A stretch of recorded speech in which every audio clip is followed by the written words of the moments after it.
जय हिंद साथियों, इस वीडियो में हम लोग सितंबर माह की परीक्षा खबरी का अध्ययन करेंगे। इसके पहले आपके 2 मंथ सितंबर और अक्टूबर मंथ की परीक्षा खबरी जो देनी थी वो प्रोवाइड नहीं हो सकी, कुछ व्यक्तिगत समस्याएं थी सर की। लेकिन फिर से सर ने हैंड रिटेन फॉर्मेट में नवंबर से परीक्षा खबरी स्टार्ट कर दी है, तो वो आगे कंटिन्यू आपको हैंड रिटेन माध्यम में मिल जाएगी। हम जानते हैं कि आप सभी लोग हैंड रिटेन में परीक्षा खबरी पढ़ना पसंद करते हैं, मैं खुद भी उसी का आदी हूँ। तो आपका जो 2 मंथ बचा था सितंबर और अक्टूबर, आपका लॉस ना हो इसलिए प्रिंटेड फॉर्म में इसको बना दिया गया है परीक्षा खबरी को सितंबर और अक्टूबर की। इसकी पीडीएफ हमारे टेलीग्राम चैनल जय स्टडी जो हमारा ऑफिशियल चैनल है उस पर दे दिया गया है, आप लोग डाउनलोड कर लीजिए। और 2-3 वीडियो लेक्चर में आपको सितंबर और अक्टूबर माह के संपूर्ण करंट अफेयर को करा दिया जाएगा, ठीक है। और कुछ महत्वपूर्ण बात यह है कि हमारे संस्थान के द्वारा आप देख रहे हैं कि सैटरडे और संडे आर की मुख्य परीक्षा के लिए सैटरडे और संडे को फुल लेंथ टेस्ट हो रहा है। सैटरडे को निबंध का और संडे को आपका हिंदी आलेखन का फुल लेंथ टेस्ट स्टार्ट हो चुका है, ठीक है। तो जो अभी तक नहीं जुड़े जुड़ सकते हैं। इसमें और आपको क्या मिल जाएगा कि जीएस की हर सब्जेक्ट की video PDF sectional test, Hindi objective का भी आपको वीडियो पीडीएफ और सेक्शनल टेस्ट मिलेगा। फुल लेंथ टेस्ट आपके हो ही रहे हैं हर सैटरडे संडे। अब एग्जाम तक आपका 15 जनवरी तक ये चलता रहेगा, ठीक है। जो बीच का गैप आपको मिलेगा 4-5 दिन का, उसमें आपकी कॉपी इवेलुएट होकर मिल जाएगी ग्रुप में। और बाकी जो दिन है उसमें शेड्यूल के साथ आपका दिया जाता है जीएस का। और प्रतिदिन सर आप देख रहे हैं कल से वो कंटिन्यू भी कर देंगे, डिस्कशन आपके ग्रुप में हो रहा है, ठीक है। जो भी आप कॉपियाँ लिख रहे हैं जीएस का है वो सर आपसे लाइव में डिस्कस कर रहे हैं, ठीक। और रही बात, काफ़ी आप लोग की क्वेरी आती है यूपी पीसीएस 2025 मेंस की, तो उसका भी बैच चल रहा है, उससे भी आप जुड़ सकते हैं समाधान बैच से। हमारे इसी नंबर 7905901018 पर व्हाट्सएप या टेलीग्राम करके जानकारी लेकर जुड़ सकते हैं। 2026 के लिए प्री और मेंस दोनों बैच चल रहे हैं, फाउंडेशन बैच दोनों चल रहा है, या हिंदी इंग्लिश दोनों माध्यम में है। आपको पीडीएफ प्रोवाइड होगी हिंदी इंग्लिश दोनों माध्यम में। और यूपी पीसीएस मुख्य परीक्षा जो 2025 है उसमें भी हिंदी और इंग्लिश दोनों माध्यम में है। उत्तर लेखन का जो मूल्यांकन कॉपी है वो हम अपने जो टेलीग्राम चैनल है उस पर आपको डेमो के रूप में हमेशा शेयर करते रहते हैं, तो इस तरीके से वहाँ चेक हो रही है। 80 दिन का प्रोग्राम है वह, प्रतिदिन 4 प्रश्न वहाँ करने रहते हैं और मूल्यांकन दोनों लैंग्वेज में आपकी होती है। और एक दिन का जो गैप रहता है अगले दिन प्रश्न देने के पहले, उसके पहले आपकी कॉपी कभी कभार हो सकता है कि एक दिन बाद मिले, लेकिन कॉपी उसके बीच में आपको मिल जाती है हिंदी इंग्लिश दोनों माध्यम में, ठीक है। उसके बाद मॉडल उत्तर भी दिया जाता है हिंदी और इंग्लिश दोनों माध्यम में, ठीक। इतनी जानकारी थी और आगे चलते हैं इसी क्रम में आगे बढ़ के हम लोग इस मंथ का सितंबर माह की परीक्षा खबरी को देखेंगे। देखिए सितंबर माह के हिसाब से ही बनी है, तो गया जैसे बीता हुआ है ना, तो थोड़ा कंफ्यूज मत होइएगा। चलिए पहला देखते हैं। पहला है आपका रेमन मैग्सेसे पुरस्कार 2025, इंपॉर्टेंट है, कई बार पूछा गया एग्जाम में। तो भारत की गैर लाभकारी संस्था एजुकेट गर्ल्स सहित तीन लोगों संस्थाओं को रेमन मैग्सेसे पुरस्कार 2025 से सम्मानित किया गया है। कौन कौन से हैं देख लेते हैं। एजुकेट गर्ल्स भारत की है, ग्रामीण और दूरस्थ क्षेत्रों में बालिकाओं की शिक्षा में लैंगिक अन्याय को दूर करने के लिए यह संगठन परिवारों, समुदाय और समाज को सशक्त बनाता है, ठीक। इसको मिला है भारत का यह संगठन। और दूसरा है आपका साहिना अली, मालदीव की हैं, ये प्लास्टिक प्रदूषण के खिलाफ लड़ाई और मालदीव के समुद्री पारिस्थितिकी तंत्र को संरक्षित करने के लिए इनको मिला है। साहिना अली को मालदीव की हैं। और तीसरे हैं फ्लाइवियानो एंटोनियो एल विलानुएवा, फिलीपींस के, गरीबों एवं उत्पीड़ितों की गरिमा को बहाल करने और पूर्व राष्ट्रपति रोड्रिगो दुतेर्ते के ड्रग युद्ध के खिलाफ मानवाधिकारों के लिए काम करने के लिए इनको मिला है। तो 3 लोगों या संस्थाओं को यह पुरस्कार मिला है इस बार का 2025 का। 7 नवंबर को 2025 को मनीला के फिलीपींस के मनीला के मेट्रोपॉलिटन थिएटर में आयोजित होगा, यानी हो चुका है। यही थोड़ा कंफ्यूज मत होइएगा क्योंकि ये सितंबर का है, तो डे बाय डे इसे परीक्षा खबरें मिलती है। कंटेंट में जो आपको दिया जाएगा उसमें कोई दिक्कत नहीं है, कंटेंट वही है, बस प्रिंटेबल फॉर्म में है, ठीक। आगे बढ़ते हैं। यूएनडीपी इक्वेटर पुरस्कार 2025 इंपॉर्टेंट है। ये किसे मिला। भारत के कर्नाटक राज्य, ठीक है, भारत के कर्नाटक राज्य की महिला किसान समूह कौन, बीबी फातिमा स्वयं सहायता समूह को प्रदान किया गया है क्या यूएनडीपी इक्वेटर पुरस्कार 2025, जिसने पारंपरिक खेती को आधुनिक सतत कृषि पद्धतियों से जोड़ते हुए एक नई मिसाल कायम की है।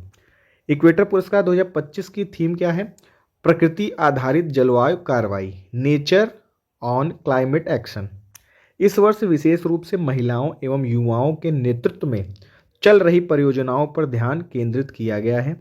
103 देशों से 700 से अधिक नामांकनों में से 10 विजेताओं का चयन किया गया जो पारिस्थितिकी तंत्र को बहाल करने, जैव विविधता को संरक्षित करने और स्थानीय आजीविका को मजबूत करने का कार्य कर रहे हैं। इसकी पीडीएफ पहले ही दी गई है, इसलिए तेजी से एक्सप्लेन करते हुए आगे बढ़ रहे हैं। अगला महत्वपूर्ण है ब्रांको टेस्ट।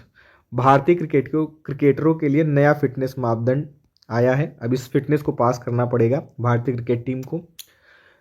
फिटनेस को उच्च स्तर पर बनाए रखने और उनकी एरोबिक क्षमता को बढ़ाने के लिए एक नया फिटनेस टेस्ट ब्रांको टेस्ट शुरू किया गया, जो कि रग्बी जो खेल है उससे केंद्रित है, उससे प्रेरित होकर ये टेस्ट क्रिकेट में लाया गया है। ब्रांको टेस्ट रग्बी खेल से प्रेरित एक फिटनेस टेस्ट है जिसमें खिलाड़ियों को 20 मीटर, 40 मीटर और 60 मीटर की कई शटल रन पूरी करनी होती है। देखिए, जो एथलीट्स होते हैं हमारे, उनको फिट होना बहुत ज़रूरी है। जैसे अपने विराट कोहली सर हैं, देखिए उनकी एज हो चुकी है लेकिन फिटनेस के मामले में इतने तंदुरुस्त हैं वह कि जो उनके एज ग्रुप के हैं या जो भी युवा आ रहे हैं वो भी उनके फिटनेस को नहीं पाते हैं। तो फिटनेस एक एथलीट्स के लिए बहुत ज़रूरी है, इसलिए देखिए वो हमेशा जब तक खेलते रहे हैं और आगे भी जहाँ जिस फॉर्मेट में खेल रहे हैं बेहतरीन ही करते हैं वो। ठीक, भारतीय खिलाड़ियों को यह टेस्ट 6 मिनट के भीतर पूरा करने का लक्ष्य दिया गया। यह टेस्ट खिलाड़ियों की एरोबिक क्षमता, सहन शक्ति एवं तेजी से रिकवरी करने की क्षमता को मापता है। बीसीसीआई के बेंगलुरु स्थित सेंटर ऑफ एक्सीलेंस में कुछ शीर्ष खिलाड़ी पहले ही इस टेस्ट से गुजर चुके हैं, तो हमें लगता है कि विराट कोहली जी भी ये टेस्ट पास कर चुके होंगे। आगे बढ़ते हैं, अगला देखते हैं। IADT-1 भारतीय अंतरिक्ष अनुसंधान संस्थान इसरो ने आगामी गगनयान मिशन के लिए पैराशूट आधारित मंदन प्रणाली का मूल्यांकन करने हेतु तो अपना पहला इंटीग्रेटेड एयर ड्रॉप टेस्ट, तो IADT का फुल फॉर्म भी पूछा जा सकता है। तो IADT का फुल फॉर्म क्या है आपका? Integrated air drop test. इसका सफलतापूर्ण अध्ययन किया गया, मूल्यांकन किया गया। यह प्रणाली क्रू मॉड्यूल के पृथ्वी के वायुमंडल में पुनर्प्रवेश एवं लैंडिंग के दौरान सुरक्षित वापसी सुनिश्चित करने के लिए महत्वपूर्ण है। क्रू मॉड्यूल वह कैप्सूल है जिसमें मानव उड़ान के दौरान अंतरिक्ष यात्री बैठते हैं। गगनयान कार्यक्रम के अंतर्गत पहला मानव युक्त मिशन 2027 में निर्धारित है तथा पहला मानव रहित मिशन इस वर्ष के अंत में संभावित है। ठीक है, तो IADT के बारे में रहा, यह इंटीग्रेटेड एयर ड्रॉप टेस्ट है। आगे बढ़ते हैं, अगला देखते हैं। तमिलनाडु के महावत गांव, ये देख लेते हैं किस लिए मशहूर रहा, क्यों चर्चा में रहा। कि तमिलनाडु वन विभाग ने हाल ही में अन्नामलाई टाइगर रिजर्व के कोजिकामुथी हाथी शिविर में दूसरा समर्पित महावत गांव स्थापित किया। ठीक है, तो यह पहल मधुमलाई टाइगर रिजर्व के थिप्पाकाडु हाथी शिविर में मई 2025 में स्थापित पहले महावत गांव की सफलता के बाद की गई है। तो दूसरा है यह। इस योजना का उद्देश्य हाथियों और उनके संरक्षकों, महावतों एवं घुड़सवारों दोनों के जीवन स्तर और कल्याण को बढ़ावा देना है। कोजिकामुथी महावत गांव में मालासर आदिवासी समुदाय के 47 महावत और घुड़सवार रहते हैं यहाँ पर, जो ATR के 20 से अधिक हाथियों की देखभाल करते हैं। गांव में आगंतुक दीर्घाएं और सौंदर्यीकरण कार्य भी किए गए हैं जिससे पर्यावरण, शिक्षा और पर्यटन दोनों को बढ़ावा मिलेगा। ठीक, आगे बढ़ते हैं।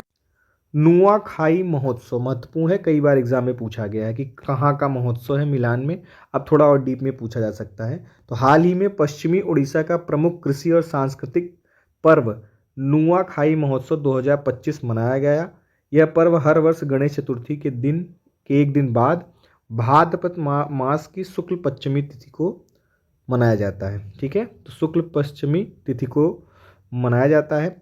नुआखाई शब्द 2 उड़िया शब्दों से मिलकर बना है। एक है नुआ का अर्थ हो गया नया और दूसरा है खाई का अर्थ हो गया भोजन, तो नया भोजन। इसका अर्थ है नए धान के चावल का प्रथम सेवन। नई फसल के लिए ईश्वर और प्रकृति के प्रति कृतज्ञता प्रकट करना, आभार प्रकट करते हैं। पारिवारिक और सामुदायिक बंधनों को सुदृढ़ करना है। किसानों की समृद्धि और प्रचुरता का प्रतीक है यह महोत्सव जो आप देख रहे हैं। यह त्यौहार न केवल उड़ीसा, विशेषकर संबलपुरी क्षेत्र, बल्कि यह कहाँ झारखंड और छत्तीसगढ़ के समीपवर्ती क्षेत्रों में भी सांस्कृतिक पहचान के रूप में मनाया जाता है। कौन? आपका नुआखाई महोत्सव। अजय बाबू वल्लूरी ने राष्ट्रमंडल भारोत्तोलन में स्वर्ण पदक जीता, महत्वपूर्ण है यह। 2025 राष्ट्रमंडल भारोत्तोलन चैंपियन में अजय बाबू वल्लूरी ने पुरुषों की 79 किग्रा श्रेणी में स्वर्ण पदक जीता। आयोजन कहाँ हुआ इसका? अहमदाबाद में, भारत। 30वां संस्करण है। 31 देशों के 300 से अधिक भारोत्तोलक ने इसमें भाग लिया। इस जीत राष्ट्रमंडल खेलों के लिए उनकी सीधी योग्यता भी सुनिश्चित कर दी। ये जो जीत उनकी हुई अजय बाबू वल्लूरी की। दूसरे स्थान पर मलेशिया के मोहम्मद एरी रहे। 333 किग्रा इन्होंने वजन उठाया और अजय जी ने कितना उठाया था? 335। तीसरे स्थान पर नाइजीरिया के अदेदापो अदेलके जिन्होंने 306 किग्रा वजन उठाया। ठीक है, आगे बढ़। प्रधानमंत्री नरेंद्र मोदी जी की जापान यात्रा और दारुमा गुड़िया की भेंट देख लेते हैं। प्रधानमंत्री नरेंद्र मोदी ने अपनी जापान यात्रा के दौरान दारुमा जी मंदिर के मुख्य पुजारी रेव सिरी हिरोशो से मुलाकात की। इस अवसर पर उन्हें एक विशेष दारुमा गुड़िया भेंट की गई जो जापान का एक महत्वपूर्ण सांस्कृतिक प्रतीक है। क्या? दारुमा गुड़िया। यह गुड़िया बौद्ध धर्म के जैन संप्रदाय के संस्थापक बोधि धर्म दारुमा दैसी पर आधारित है। इसे दृढ़ता और सौभाग्य का प्रतीक माना जाता है। इसका उपयोग लक्ष्य निर्धारण और उन्हें प्राप्त करने के लिए किया जाता है। परंपरा के अनुसार जब कोई लक्ष्य तय किया जाता है तो गुड़िया की एक आंख भरी जाती है और लक्ष्य पूरा होने पर दूसरी आंख भी भर दी जाती है। यह 7 बार गिरो 8 बार उठो की कहावत का प्रतीक है। आगे बढ़ते हैं, अगला देखते हैं क्लाउडिंग कंप्यूटिंग। तो ये एक परिभाषा ही है, ये बहुत इंपॉर्टेंट नहीं है। भारत की मानसून सुभेद्यता। दक्षिण पश्चिमी मानसून पर भारत की निर्भरता उसके सामाजिक, आर्थिक और पर्यावरणीय परिदृश्य में एक आवर्ती विषय बनी हुई है।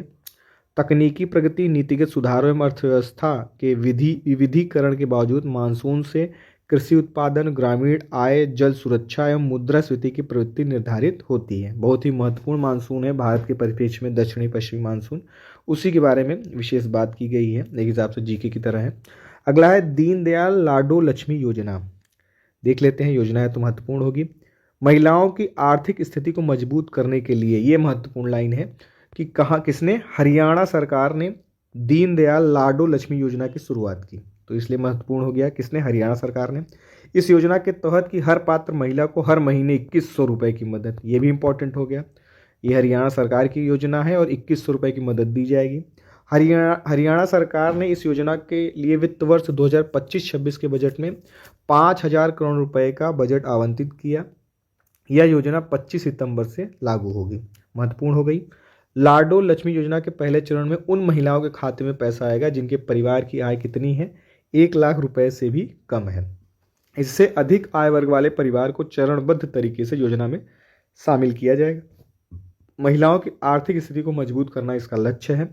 महिलाओं के खाते में पैसा भेजकर राज्य में लिंगानुपात की समस्या से निपटने का प्रयास किया जाएगा। महत्वपूर्ण सूचकांक भी है, वैश्विक शांति सूचकांक 2025, सब इंडेक्स इसमें महत्वपूर्ण होंगे। 2025 के वैश्विक शांति सूचकांक में सिंगापुर को एशिया का, सिंगापुर महत्वपूर्ण, सिंगापुर को एशिया का सबसे सुरक्षित देश घोषित किया गया और विश्व स्तर पर यह 6ठे स्थान पर रहा। ठीक, तो एशिया में पहले स्थान पर रहा, विश्व में 6ठे पर। अर्थव्यवस्था एवं शांति संस्थान Institute for Economic and Peace द्वारा जारी इसे 19वें संस्करण में, यह 19वां संस्करण है, 163 देशों का मूल्यांकन किया गया जिसमें सुरक्षा, संघर्ष और सैनिकरण जैसे मानदंड शामिल हैं। सिंगापुर का समग्र शांति स्कोर कितना है? 1.357 रहा, जो पिछले वर्ष कितना था? 1.339 से बेहतर रहा। यह सामाजिक स्थिरता और सार्वजनिक सुरक्षा के प्रति उसकी निरंतर प्रतिबद्धता को दर्शाता है। वैश्विक शांति सूचकांक एक वार्षिक रिपोर्ट है जो दुनिया के देशों के शांति और सुरक्षा की स्थिति का मूल्यांकन करता है। इसे इकोनॉमिक इंटेलिजेंस यूनिट द्वारा तैयार किया जाता है। भारत ने 16वीं एशियाई निशानेबाजी चैंपियनशिप में 50 स्वर्ण पदक जीते। महत्वपूर्ण हो गया, कहाँ हुआ, क्या पदक हुआ, ये सभी इंपॉर्टेंट है, ध्यान से लिखिएगा। कजाकिस्तान के श्यामकोट में आयोजित 16वीं एशियाई निशानेबाजी चैंपियन में भारत ने ऐतिहासिक प्रदर्शन किया और कुल 50 स्वर्ण, 26 रजत और 23 कांस्य पदक के साथ पदक जीतकर पहली बार पदक तालिका में शीर्ष स्थान पर रहा। बहुत ही महत्वपूर्ण है कि पहले स्थान पर रहा, 50 स्वर्ण, 26 रजत और 23 कांस्य पदक के साथ। मेजबान देश कजाकिस्तान दूसरे और तीसरे स्थान पर चीन रहा। ठीक, महत्वपूर्ण हो गया। यह भारत का अब तक का सबसे सफल अभियान है, क्योंकि पिछले 25वें एशियाई चैंपियनशिप जो कि कहाँ हुआ था, दक्षिण कोरिया में, भारत ने कुल 64 पदक ही जीते थे। ठीक है, तो कहाँ हुआ 16वीं एशियाई निशानेबाजी, आपका कजाकिस्तान में। जो मेजबान कजाकिस्तान था वो दूसरे पर, चीन तीसरे पर, पहले पे भारत था। 50 स्वर्ण, 26 रजत और 23 कांस्य, यही आपको याद रखना है। स्थायित्व संबंधी प्रतिबद्धताओं को पूरा करने में भारत सर्वश्रेष्ठ निष्पादन करने वाले G20 देशों में शामिल हो गया। महत्वपूर्ण हो गया यह वैश्विक परिप्रेक्ष्य से। ROR मुख्य परीक्षा के लिए महत्वपूर्ण होगा, PCS मुख्य परीक्षा के लिए भी। भारत स्थायित्व संबंधी अपने प्रतिबद्धताओं को पूरा करने में सर्वश्रेष्ठ प्रदर्शन करने वाले G20 देशों में से एक है। यह बात केंद्रीय वाणिज्य एवं उद्योग मंत्री श्री पीयूष गोयल ने आज नई दिल्ली में भारतीय उद्योग परिसंघ के 20वें वैश्विक स्थायी शिखर सम्मेलन में कही। अब आज कहने का मतलब ये उस डेट की बात हो रही, सितंबर की।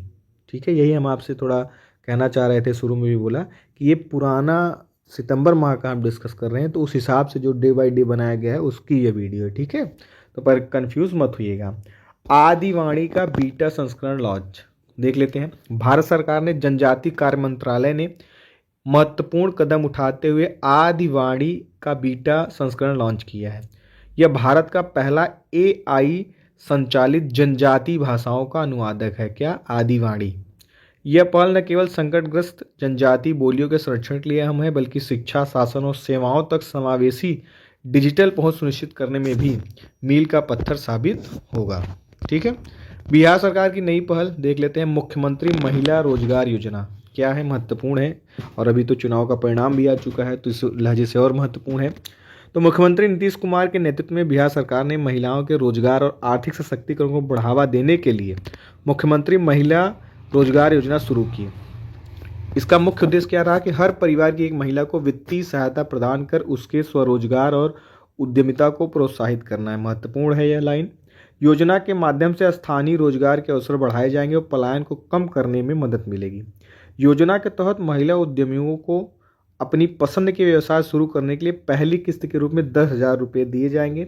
आवेदन प्रक्रिया जल्द शुरू होगी और सितंबर 2025 से धनराशि सीधे लाभार्थियों के बैंक खातों में स्थानांतरित कर दी जाएगी। 6 महीने के भीतर व्यवसाय की प्रगति का आकलन किया जाएगा। आगे इस पर डिटेल में भी चर्चा हो जाएगी। अगला है शिफ्टिंग स्टेट देख लेते हैं। शिफ्टिंग स्टेट वह राज्य होता है जिसकी शक्ति, प्रभाव और प्राथमिकताएं समय के साथ बदलती रहती है। यह आर्थिक, सैन्य, तकनीकी या राजनीतिक कारकों के आधार पर अंतर्राष्ट्रीय परिदृश्य में अपनी भूमिका बदलते हैं। ऐसे राज्य कभी वैश्विक नेतृत्व या क्षेत्र प्रभुत्व की ओर बढ़ते हैं और कभी अपने गठबंधनों या नीतियों को पुनः संतुलित करते हैं। शिफ्टिंग स्टेट वैश्विक संतुलन और रणनीतिक गतिशीलता के महत्वपूर्ण घटक होते हैं।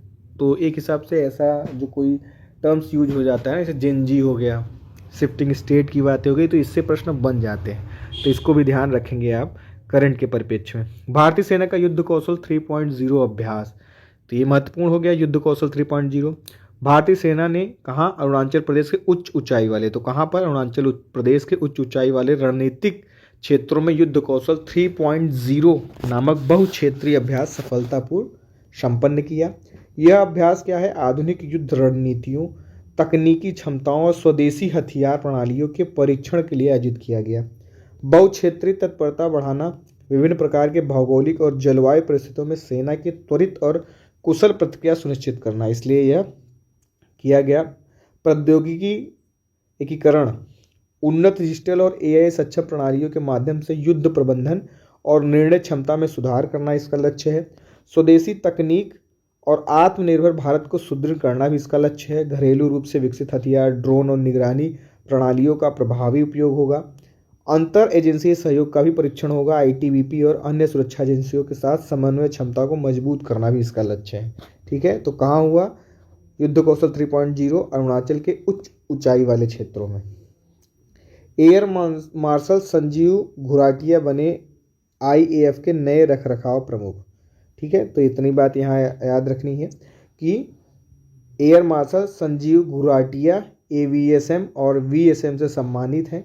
भारतीय वायुसेना मुख्यालय में air officer in charge management का कार्यभार इन्हें दिया गया है। ठीक है, अगला है TCS कल्याणी ने महालेखा नियंत्रण का पदभार संभाला। तो महत्वपूर्ण हो गया यह नाम। कि हाल ही में वित्त मंत्रालय ने घोषणा की कि टीसीए कल्याणी ने व्यय विभाग में महालेखा नियंत्रक का पदभार संभाल लिया। वह ICAS 1991 बैच की अधिकारी हैं और इस पद को संभालने वाली वह 29वीं महिला अधिकारी हैं। Very important. Lady Shri Ram college Delhi विश्वविद्यालय राजनीतिक विज्ञान में इन्हें स्वर्ण पदक मिला है। जवाहरलाल नेहरू विश्वविद्यालय अंतर्राष्ट्रीय राजनीति में MA और पश्चिमी यूरोपीय अध्ययन में MPhil हैं यह। और राजनीति को अंतर्राष्ट्रीय अध्ययन में गहरी समझ ने उनके नीति विश्लेषण और लोक वित्तीय दृष्टिकोण को मजबूत किया है। किसके? TCS कल्याणी जी के। महालेखा नियंत्रण पद इनको मिला है। भारत अमेरिका संयुक्त सैन्य अभ्यास युद्धाभ्यास 2025 महत्वपूर्ण हो गया यह। भारत और अमेरिका के बीच संयुक्त सैन्य अभ्यास यह 21वां संस्करण है। कहाँ हुआ संस्करण और कहाँ हुआ ये जरूर पूछ लेता है। तो संस्करण 21वां है, हुआ अमेरिका के अलास्का स्थित फोर्ट वेंडराइट में। यह अभ्यास 1 सितंबर से आरंभ होकर 24 सितंबर तक चलेगा। तो हो चुका होगा। अब भारतीय सेना का दल इसमें भाग लेने के लिए अमेरिका पहुंच चुका है। सितंबर में पहुंच चुका था, हो भी चुका होगा। इस संस्करण में भारत की ओर से मद्रास रेजिमेंट की एक बटालियन हिस्सा ले रही है। अमेरिकी पक्ष से 5वीं इन्फेंट्री रेजिमेंट शामिल, जिसे बॉबकैट्स के नाम से भी जाना जाता है। चौथा सेमिकॉन इंडिया 2025। प्रधानमंत्री नरेंद्र मोदी ने 2 सितंबर 2025 को नई दिल्ली के यशोभूमि में सेमिकॉन इंडिया 2025 का चौथा संस्करण है उसका उद्घाटन किया। यह 3 दिवसीय सम्मेलन भारत में एक मजबूत, लचीला और टिकाऊ सेमीकंडक्टर पारिस्थितिकी तंत्र विकसित करने पर केंद्रित है। इस पर खूब काम हो रहा है, ठीक है, हर करंट में आप देखोगे।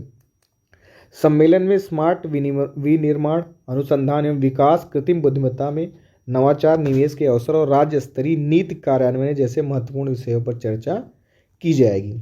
आगे देखते हैं डॉक्टर अंबेडकर राष्ट्रीय योग्यता पुरस्कार समारोह वर्ष 2025। सामाजिक न्याय एवं अधिकारिता मंत्रालय के स्वायत्त निकाय डॉक्टर अंबेडकर फाउंडेशन ने नई दिल्ली में आज मतलब 4 सितंबर के दिन डॉक्टर अंबेडकर राष्ट्रीय मेधावी पुरस्कार समारोह का सफलतापूर्वक आयोजन किया। यह समारोह अनुसूचित जाति और अनुसूचित जनजाति के उन मेधावी छात्रों को सम्मानित करने के लिए आयोजित किया गया था जिन्होंने कक्षा 10वीं में सर्वोच्च स्थान प्राप्त किया, और अनुसूचित जाति के उन मेधावी छात्रों को भी सम्मानित किया गया जिन्होंने मान्यता प्राप्त राज्य या केंद्रीय बोर्डों और परिषदों द्वारा आयोजित कक्षा 12वीं की परीक्षाओं में सर्वोच्च स्थान प्राप्त किया। ठीक, तो विषय इसका विशेष ध्यान रखेंगे आप। सिंगापुर में 16वीं भारत सिंगापुर रक्षा कार्य समूह बैठक आयोजित की गई 4 सितंबर को। इसकी सह-अध्यक्षता संयुक्त सचिव अंतर्राष्ट्रीय सहयोग रक्षा मंत्रालय भारत से अमिताभ प्रसाद और निदेशक नीति कार्यालय रक्षा मंत्रालय सिंगापुर कर्नल डेक्सन याप ने की। इतने लोगों ने मिलकर की संयुक्त सचिव अंतर्राष्ट्रीय सहयोग के बैठक में पिछले रक्षा मंत्रियों की वार्ता और विभिन्न द्विपक्षीय रक्षा सहयोग पहलों के दौरान लिए गए निर्णयों के कार्यान्वयन की प्रगति की समीक्षा की गई। इसने रक्षा संबंधी दृष्टिकोणों का आदान प्रदान करने और बहुआयामी द्विपक्षीय रक्षा संबंधों के साथ साथ क्षेत्रीय सुरक्षा ढांचे के संपूर्ण क्षेत्र को शामिल करने वाली पहलों की गति को तेज करने का एक उत्कृष्ट अवसर प्रदान करती है। आरक्षण की 50% की सीमा एवं संबंधित मुद्दे एक विश्लेषण देख लेते हैं इसको। हाल ही में बिहार के एक नेता ने घोषणा की कि सत्ता में आने पर वे आरक्षण को 85% तक बढ़ा देंगे। कुछ भी बोल दिया जाता है। सर्वोच्च न्यायालय ने केंद्र सरकार को नोटिस जारी किया जिसमें अनुसूचित जातियों और अनुसूचित जनजातियों के लिए आरक्षण में क्रीमी लेयर जैसी प्रणाली शुरू करने की मांग की गई। महाराष्ट्र में मराठा समुदाय के कार्यकर्ता मनोज जरांगे पाटिल की मांगों को मानते हुए सरकार ने कुणबी जाति प्रमाण देने का फैसला किया, जिसे मराठा ओबीसी आरक्षण के पात्र हो सकते हैं।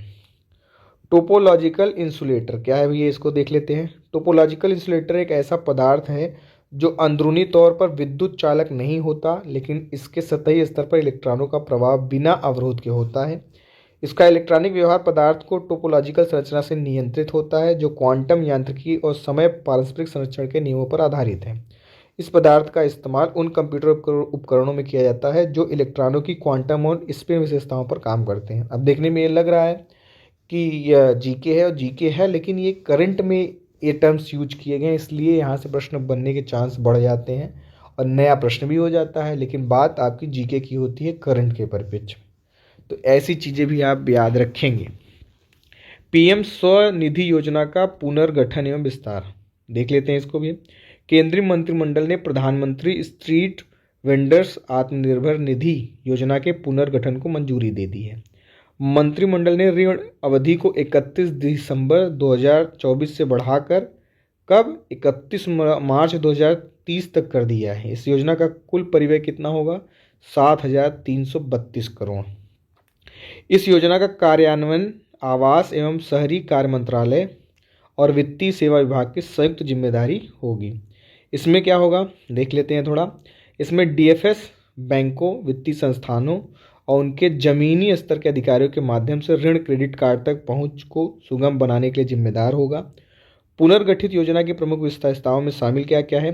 पहली एवं दूसरी किस्तों में बढ़ी हुई ऋण राशि होगी।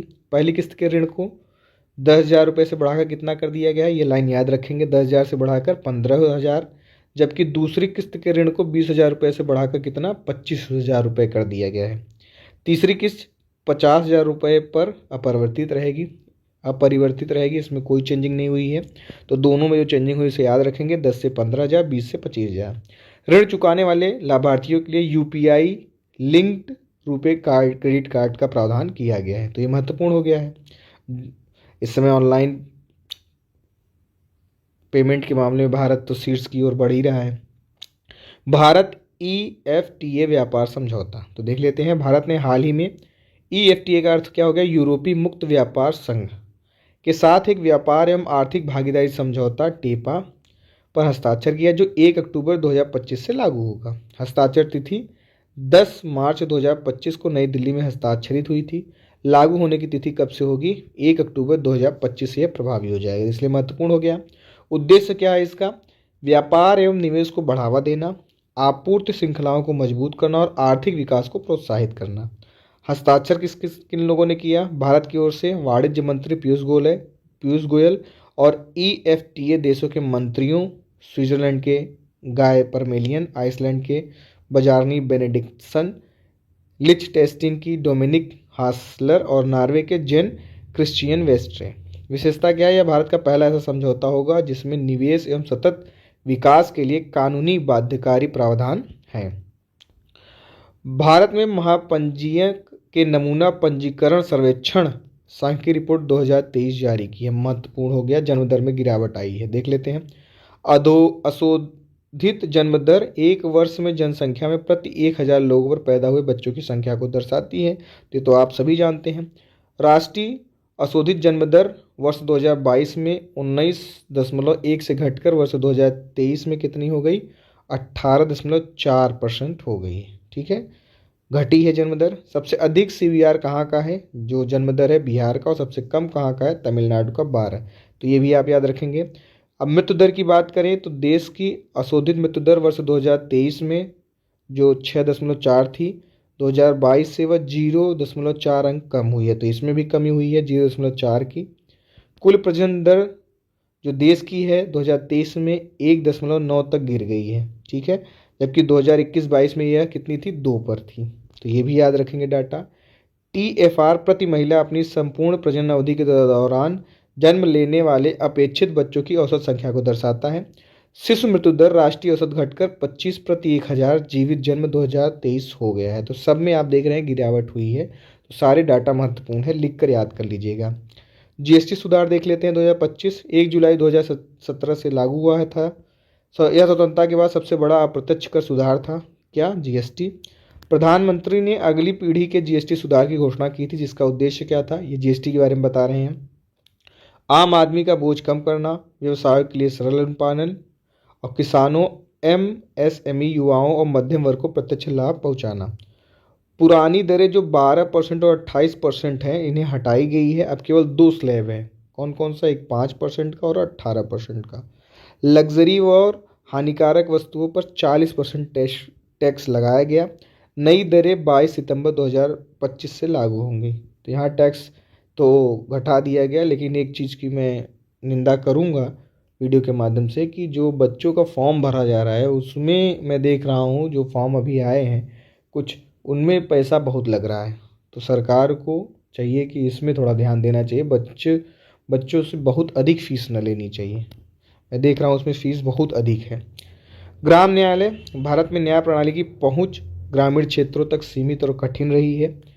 ग्रामीण नागरिकों के लिए लंबी दूरी, उच्च कानूनी खर्च, जटिल, ये एक हिसाब से ग्राम न्यायालय के बारे में बताया गया है। इसके उद्देश्य के बारे में बताया एक हिसाब से जीके का प्रश्न है। ठीक है। कुंकी जो शांति समझौता, कुकी में शांति समझौता हुआ है, देख लेते हैं, महत्वपूर्ण है। केंद्र सरकार और मणिपुर सरकार ने हिंसा प्रभावित राज्य में शांति और स्थिरता बहाल करने के उद्देश्य से कुकी जो विद्रोह समूहों के साथ पुनर्निर्धारित नियम व शर्तों के आधार पर एक ऑपरेशन निलंबन समझौते पर हस्ताक्षर किए हैं। जब आर मुख्य परीक्षा में या पीसीएस मुख्य परीक्षा में जब आप निबंध लिखेंगे आतंकवाद पे या जो आपके क्षेत्र से जुड़े हुए हैं देश उनसे संबंधित लेंगे, तो ये भी वहाँ मेंशन करने से अच्छा रहेगा कि सरकार के जो सकारात्मक पहल हैं उसका परिणाम आप इस सब चीज़ों को लिखकर अच्छा लिख सकते हैं अपने निबंध को।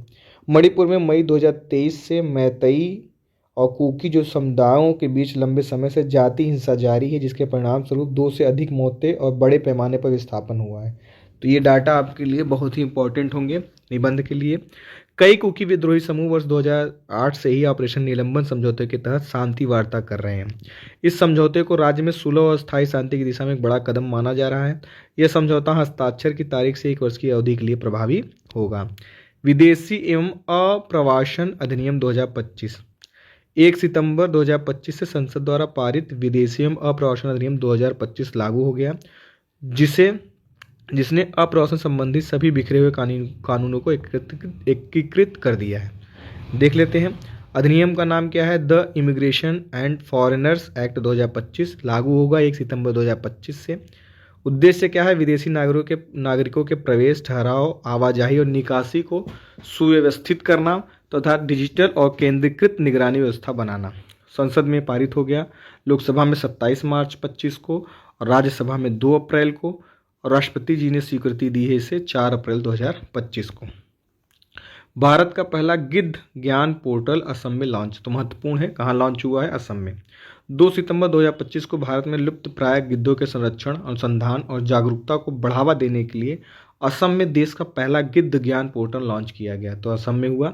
यह पहल अंतर्राष्ट्रीय गिद्ध जागरूकता दिवस के अवसर पर की गई और छात्रों व शोधकर्ताओं द्वारा विकसित इस पोर्टल को ज्ञान केंद्र और आउटरीच टूल के रूप में डिजाइन किया गया। इसका उद्देश्य क्या है, वैज्ञानिक संसाधन उपलब्ध कराना, जागरूकता बढ़ाना और गिद्ध संरक्षण प्रयासों में विशेषज्ञों और स्थानीय समुदायों को शामिल करना है। तो याद रखेंगे आप, पहला है इसलिए महत्वपूर्ण हो जाता है। और कहाँ, असम में लॉन्च हुआ। आवासन मंत्री ने 5वीं CAC बैठक में एकीकृत रेरा RERA पोर्टल लॉन्च किया। क्या है देख लेते हैं। रेरा का अर्थ क्या है, रियल एस्टेट क्षेत्र में सुधार, और रेरा में के कार्यान्वयन की समीक्षा करना है। नई दिल्ली में हुआ। मुख्य अतिथि कौन थे, आवासन मंत्री श्री मनोहर लाल। चर्चाएं क्या क्या हुई इसमें, रेरा के पूर्ण कार्यान्वयन की स्थिति, राज्यों और केंद्र शासित प्रदेशों में परियोजनाओं की निगरानी और नागरिकों की सुरक्षा और हित संरक्षण। कार्बेट टाइगर रिजर्व क्यों चर्चा में रहा, देख लेते हैं। उत्तराखंड वन विभाग द्वारा कार्बेट टाइगर रिजर्व यानी जिम कार्बेट टाइगर रिजर्व से सटे रामनगर डिवीजन में बाघों की संख्या का अनुमान लगाने के लिए किए गए विशेष वार्षिक सर्वेक्षण में पिछले 3 वर्षों में तेज वृद्धि देखी गई। अच्छी बात है यह उत्तराखंड में हिमालय की तलहटी में स्थित है। इसे मूलतः 1936 में हैली राष्ट्रीय उद्यान के रूप में स्थापित किया गया था। यह आपका जीके है। यह न केवल भारत का पहला राष्ट्रीय उद्यान है बल्कि प्रोजेक्ट टाइगर पर्ल के अंतर्गत आने वाला भी पहला उद्यान है। यह भूभाग कई घाटियों से युक्त है। रामगंगा, पल्लेन और सोना नदी नदियाँ घाटियों से होकर बहती है। आगे देख लेते हैं। कपास किसान ऐप महत्वपूर्ण है, किसके लिए है यह। हाल ही में केंद्रीय कपड़ा मंत्री ने एक नया मोबाइल एप्लीकेशन कपास किसान ऐप लॉन्च किया। किसने, केंद्रीय कपड़ा मंत्री ने। इसे कपड़ा मंत्रालय के अंतर्गत भारतीय कपास निगम द्वारा विकसित किया गया है। तो ये पूछा जा सकता है, इसकी विशेषताएं क्या क्या हैं। यह न्यूनतम समर्थन मूल्य योजना के अंतर्गत किसानों से कपास के निर्बाध खरीद की सुविधा प्रदान करेगा। यह किसान को स्व पंजीकरण, स्लॉट बुकिंग और भुगतान ट्रैकिंग की सुविधा प्रदान करता है। यह किसानों द्वारा भुगतान ट्रैकिंग की सुविधा प्रदान करता है, जिससे कपास खरीद प्रक्रिया में अधिक पारदर्शिता, सुविधा और गति आती है। यह किसानों को MSP के तहत कपास बेचने के लिए सुरक्षित रूप से पंजीकरण करने की अनुमति देगा। फ्लोमिंगो मिसाइल, ये महत्वपूर्ण है। यूक्रेन ने हाल ही में फ्लेमिंगो नामक एक नई क्रूज मिसाइल का अनावरण किया। FP5 फ्लेमिंगो मिसाइल एक लंबी दूरी की क्रूज मिसाइल है। इसे यूक्रेन की फायर पॉइंट रक्षा कंपनी द्वारा विकसित किया गया था। विशेषताएं क्या क्या है इसकी? 3000 किलोमीटर की दावा की गई सीमा है इसकी, 1150 किलोग्राम के वारहेड और 6000 किलोग्राम के अधिकतम टेक ऑफ वजन के साथ है। यह फ्लेमिंगो दुनिया की सबसे बड़ी और सबसे लंबी दूरी की जमीन से प्रक्षेपित क्रूज मिसाइल प्रणालियों में से यह एक है। कहाँ की? यूक्रेन की। इसके पंखों का फैलाव लगभग 6 मीटर है। इससे फ्लेमिंगो यूक्रेन के शस्त्रागार में पहली स्वदेशी रूप से निर्मित भारी मिसाइल प्रणाली बन गई है। इसमें टर्बोफैन इंजन लगा हुआ है।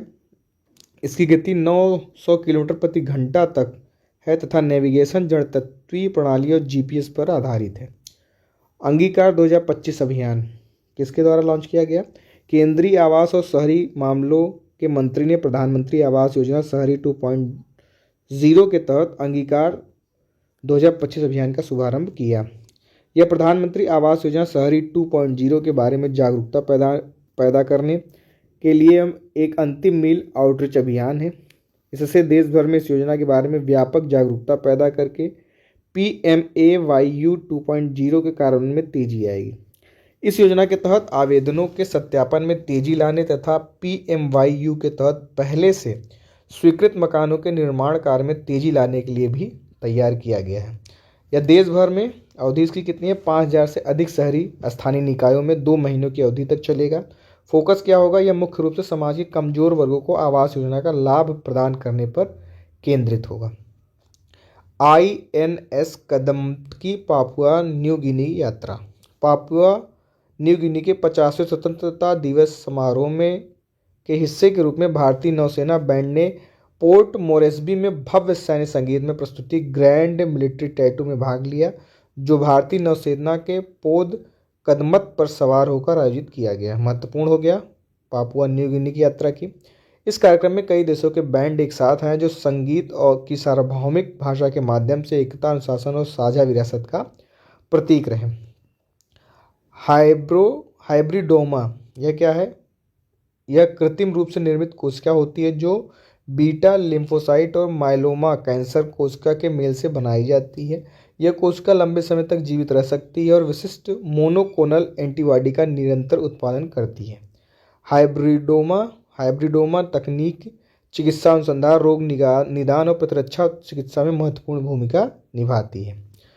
अफगानिस्तान भूकंप 2025 ये लो महत्वपूर्ण हो गया।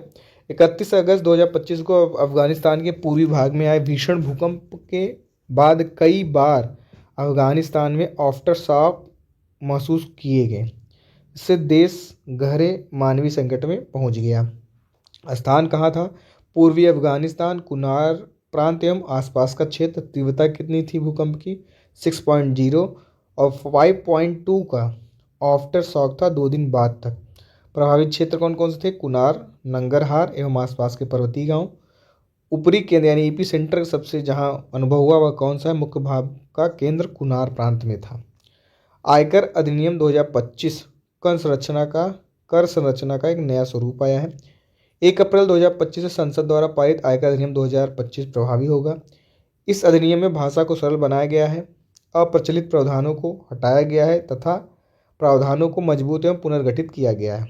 इसमें आकलन वर्ष और पिछले वर्ष वित्त वर्ष के स्थान पर कर वर्ष की अवधारणा प्रस्तुत की गई है। यह लाइन महत्वपूर्ण है।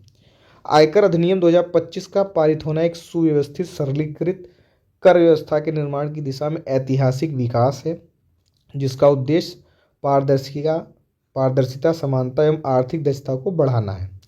कर स्लैब को सरल बनाने, छूट को तर्कसंगत बनाने और डिजिटल अनुपालन तंत्र को एकीकृत करके यह अधिनियम स्वैच्छिक अनुपालन की संस्कृति को बढ़ावा देते हुए प्रशासनिक बोझ को कम करने का प्रयास करता है। ब्लू ड्रैगन समुद्र की रहस्यमयी प्रजाति है, यह दुर्लभ प्रजाति है। और क्या हुआ है देख लेते हैं। ब्लू ड्रैगन की बड़ी संख्या में तटों पर बहकर आने के कारण स्पेन के कई समुद्र तट हाल ही में बंद करने पड़े। यह एक असामान्य घटना है क्योंकि यह जीव सामान्यतः उष्णकटिबंधीय समुद्री क्षेत्रों में पाए जाते हैं, न कि भूमध्य सागर में। सोचिए कितना खतरनाक दृश्य हो रहा है। धीरे धीरे हम लोग इतना भोग विलासता में अपनी प्रकृति का दोहन कर रहे हैं उसका आपको परिणाम भुगतना पड़ेगा। आप देख सकते हैं गर्मियों में पता ही नहीं चलता कि गर्मी कब तक चली आ रही है, अक्टूबर तक गर्मी पड़ी है। अब थोड़ा मौसम नॉर्मल हुआ है, तो हम लोग बहुत प्रकृति के साथ छेड़छाड़ कर रहे हैं, सबको इसकी खामियाजा भुगतना पड़ेगा। ब्लू ड्रैगन एक छोटी समुद्री स्लग प्रजाति है जिसकी लंबाई कितनी होती है, 4 सेंटीमीटर तक। इन्हें ग्लोकस अटलांटिक्स कहा जाता है। ये समुद्र की सतह पर तैरते हैं और सामान्य स्लग की तरह समुद्र तट पर नहीं रहते हैं। इन्हें ब्लू ग्लाक्स की सी स्वेलो या ब्लू एंजल भी कहा जाता है। अब देखिए, जैसे ये नया नाम तो है नहीं ब्लू ड्रैगन, अब देखने में इसी से प्रश्न बन जाएगा, लेकिन आपने कभी देखा नहीं है तो दिक्कत हो सकती है। अब जीके का प्रश्न है लेकिन करंट में चर्चा में रहा तो इसलिए यहाँ आ गया। तो ऐसी चीज़ें जो करंट में चर्चा में आ गई हैं, भले वो जीके के पार्ट हैं, वहाँ से पूछा जा सकता है। विशेषताएं क्या है कि नीले और सफ़ेद रंग के कारण समुद्र में आसानी से छिप जाते हैं, उल्टे तैरते हैं और पेट में हवा का बुलबुला भरकर सतह पर बने रहते हैं। इनके शरीर पर डंक जैसी जहरीली संरचनाएं होती हैं। इनका डंक जेलीफिश से भी अधिक तेज हो सकता है। ये समुद्री धाराओं के साथ बहते रहते हैं। इनका प्रमुख भोजन जेलीफिश और जहरीले पुर्तगीज मेन ओवार जैसे स्फोनोफोरस हैं। भारत रैंकिंग 2025 देख लेते हैं। केंद्रीय शिक्षा मंत्री धर्मेंद्र प्रधान जी ने भारत रैंकिंग 2025 जारी की है, जो वर्ष 2015 में शिक्षा मंत्रालय द्वारा तैयार किए गए राष्ट्रीय संस्थागत रैंकिंग फ्रेमवर्क को लागू करती है। भारत रैंकिंग का पहला संस्करण कब आया था, 2016 में। एक श्रेणी और 3 विषय क्षेत्रों अर्थात विश्वविद्यालय, इंजीनियरिंग, प्रबंधन एवं फार्मेसी से प्रारंभ किया गया था। वर्ष 2025 तक यह एक श्रेणी और 3 विषय क्षेत्रों से बढ़कर कई श्रेणियों में बढ़ गया है। देख लेते हैं। विभिन्न श्रेणियों और विषय क्षेत्रों में उच्च संस्थानों की रैंकिंग के कुल 19 उप मानदंडों का उपयोग किया जाता है। संस्थानों को इन 5 व्यापक मानकों के समूह में से प्रत्येक के लिए निर्धारित अंकों के कुल योग के आधार पर रैंकिंग दी जाती है। अगला है जियो स्पेशियल तकनीक। ये भी जीएस की तरीके है लेकिन चर्चा में रहा होगा करंट में, इसलिए आया। जियो स्पेशियल तकनीक वह विज्ञान है, विज्ञान और उपकरणों का क्षेत्र जो पृथ्वी की सतह और उसके पर्यावरणीय तथ्यों का अध्ययन, मानचित्रण, विश्लेषण और दृश्यावलोकन करता है। इसमें भौगोलिक सूचना प्रणाली, जीपीएस, रिमोट सेंसिंग और ड्रोन्स जैसी आधुनिक तकनीकों का प्रयोग होता है। यह प्राकृतिक संसाधन प्रबंधन, शहरी नियोजन, आपदा प्रबंधन और कृषि सहित विविध क्षेत्रों में निर्णय लेने और नीति निर्माण में महत्वपूर्ण योगदान देती है। सिकल सेल विकार और दिव्यांगता। भारत ने मार्च 2024 में आरपीडब्ल्यूडी अधिनियम 2016 rights of persons with disability act के अंतर्गत नए दिशा निर्देश जारी किए। इन दिशा निर्देशों का उद्देश्य स्किल सेल विकार से पीड़ित लोगों की दिव्यांगता का आकलन करना था, किंतु हाल ही में यह मुद्दा सामने आया कि एससीडी को रोजगार व शिक्षा में आरक्षण की श्रेणी में शामिल नहीं किया गया। इससे दिव्यांगता न्याय की अवधारणा पर गहरी बहस छिड़ गई। यह एक आनुवंशिक रक्त विकार है जिसमें रक्त के लाल कोशिकाएं सामान्य गोल आकार की जगह हाशिए के आकार की हो जाती हैं, इसलिए महत्वपूर्ण हो गया यह। इससे रक्त प्रवाह में रुकावट होती है और शरीर के विभिन्न हिस्सों तक ऑक्सीजन पहुंचने में दिक्कत आती है। यह बीमारी कुछ विशिष्ट आदिवासी एवं दलित समुदाय में अधिक पाई जाती है, इसलिए चर्चा में रहा, तो इसे आप ध्यान रखेंगे। लक्षण क्या क्या है इसके, बार बार तेज दर्द, खून की कमी, थकान और कमजोरी, अंगों को नुकसान भी पहुंचता है। कौन कौन से, किडनी, लीवर और स्प्लीन में। 82वां वेनिस फिल्म महोत्सव चर्चा में क्यों रहा कि भारतीय फिल्म निर्माता अनुपर्णा राय ने 82वें वेनिस फिल्म महोत्सव में ओरिजोंटी श्रेणी में सर्वश्रेष्ठ निर्देशक का पुरस्कार जीता। वेनिस फिल्म फेस्टिवल को हम लोग देख लेते हैं एक बार। ओरिजोंटी श्रेणी में नई और स्वतंत्र फिल्मों को शामिल किया जाता है। उनकी film songs of forgotten trees इस श्रेणी में एकमात्र भारतीय प्रविष्टि थी और यह मुंबई में 2 प्रवासी महिलाओं की कहानी दर्शाती है। पुरस्कार की घोषणा किसने किया, जूलिया डुकोर्नो ओरिजोंटी निर्णायक मंडल की अध्यक्ष भी हैं यह, ठीक है, तो याद रखेंगे अनुपर्णा राय। बायो E3 नीति की पहली वर्षगांठ का बायो E3@1 का आयोजन। अंतर्राष्ट्रीय आनुवंशिकी अभियांत्रिकी एवं जैव प्रौद्योगिकी केंद्र नई दिल्ली ने भारत सरकार की प्रमुख पहल बायो E3 नीति की पहली वर्षगांठ के अवसर पर बायो E3@1 का आयोजन किया। इस कार्यक्रम का उद्देश्य कृषि और स्वच्छ ऊर्जा में नवाचार को प्रयोगशाला से बाजार तक पहुंचाने के तरीकों पर विचार विमर्श करना था।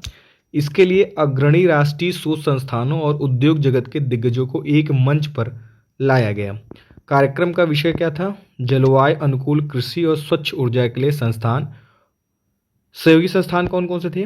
राष्ट्रीय कृषि खाद्य जैव प्रौद्योगिकी संस्थान मोहाली, राष्ट्रीय पादप जीनोम शोध संस्थान नई दिल्ली, राष्ट्रीय पशु जैव प्रौद्योगिकी संस्थान हैदराबाद, कीटनाशक निर्माण प्रौद्योगिकी संस्थान गुरुग्राम, क्षेत्रीय जैव प्रौद्योगिकी केंद्र फरीदाबाद।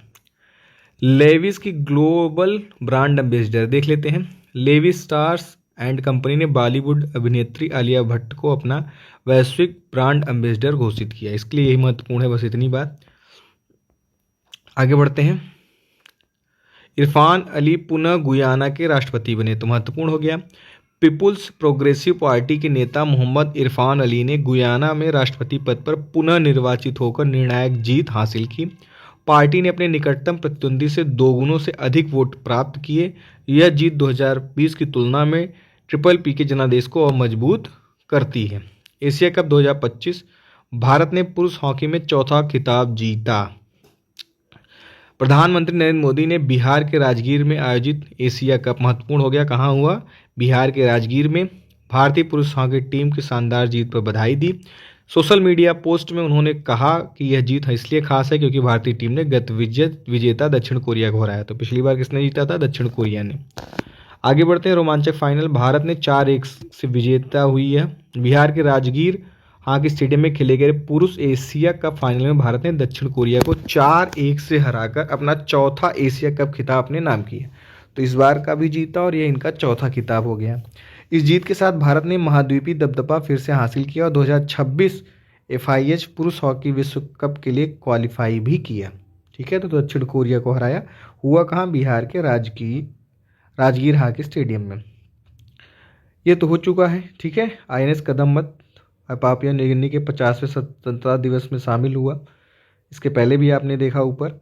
हाल ही में भारतीय नौसेना का युद्धपोत INS कदम्बत पापुआ न्यू गिनी के 50वें स्वतंत्रता दिवस समारोह में भाग लेने के लिए पोर्ट मोरेस्बी पहुंचा। इस दौरान भारतीय नौसेना बैंड ने सैन्य टैटू में भाग लेकर भारतीय सांस्कृतिक राजनीतिक उपस्थिति को मजबूत किया। ये अभी हम लोगों ने ऊपर पढ़ा। ठीक है, तो 2025 में यह स्वतंत्रता का 50वां स्वर्ण जयंती वर्ष मना रहा है। एंटीबायोटिक रेजिस्टेंस, ठीक है, यह क्या है?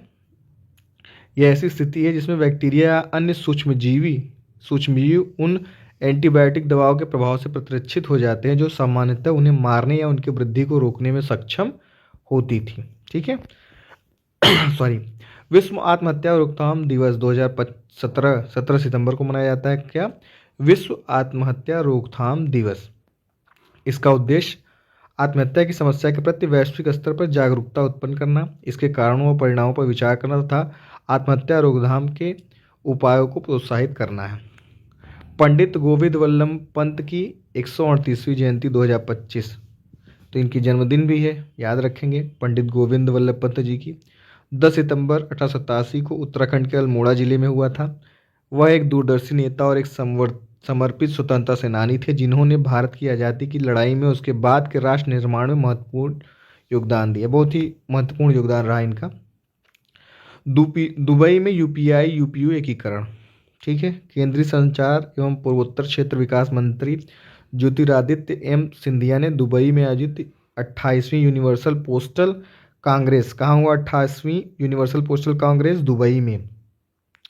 भारत ने वैश्विक डाक क्षेत्र को मजबूत करने हेतु तो 10 मिलियन अमेरिकी डॉलर देने की प्रतिबद्धता जताई। इसी अवसर पर UPI-UPU एकीकरण परियोजना का शुभारंभ किया गया। डाक विभाग, NPCI इंटरनेशनल पेमेंट लिमिटेड और यूनिवर्सल पोस्टल के सहयोग से यह परियोजना विकसित हुई। उद्देश्य क्या है कि वैश्विक डाक नेटवर्क को भारत की UPI प्रणाली से जोड़कर सीमा पार प्रेषण को तेज, सुरक्षित और सुलभ बनाना। इसे तकनीकी लॉन्च से अधिक सामाजिक समझौता बताया गया। सुपर कंडक्टिविटी, ठीक है, ये महत्वपूर्ण नहीं है, एक परिभाषा है। हिमाचल प्रदेश पूर्ण साक्षर राज्य घोषित हो गया, महत्वपूर्ण हो गया यह। हिमाचल प्रदेश के मुख्यमंत्री सुखविंदर सिंह सुक्खू ने हिमाचल को पूर्ण साक्षर राज्य घोषित किया। हिमाचल प्रदेश साक्षरता दर 99.3% तक पहुंच गई, जो राष्ट्रीय मानक 95% से भी अधिक है। यह पहाड़ी राज्य छात्र शिक्षक अनुपात के मामले में देश में पहले स्थान पर है। तो ये इसलिए ये लाइन महत्वपूर्ण हो गई कि जब पूर्वी क्षेत्र की बात होगी तो उसमें यह पहले स्थान पर है। त्रिपुरा, मिजोरम एवं गोवा के बाद हिमाचल प्रदेश, ये लाइन एकदम याद रखेंगे। पहले त्रिपुरा, फिर मिजोरम, फिर गोवा के बाद हिमाचल प्रदेश पूर्ण कार्यात्मक साक्षरता हासिल करने वाला चौथा राज्य बन गया। तो कंफ्यूज मत होइएगा, घटना चक्र या किसी में मैंने देखा था तो उसमें ये चीज़ एकदम रट लीजिएगा, ठीक है। तो हिमाचल प्रदेश में शामिल हो चुका है।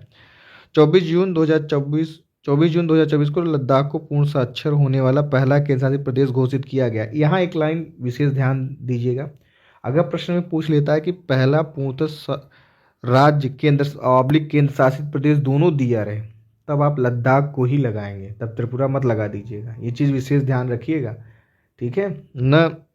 और केवल राज्य का देगा और लद्दाख भी है तो भी लद्दाख मत लगा दीजिएगा, जब तक लद्दाख या केंद्र शासित प्रदेश न मेंशन किया गया हो। आता हुआ प्रश्न गलत हो जाता है ऐसे।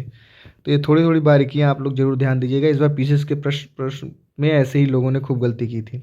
केंद्रीय शिक्षा मंत्री के अनुसार भारत की साक्षरता दर वर्ष 2011 के 74% से बढ़कर 23-24 में कितनी हो गई? 80।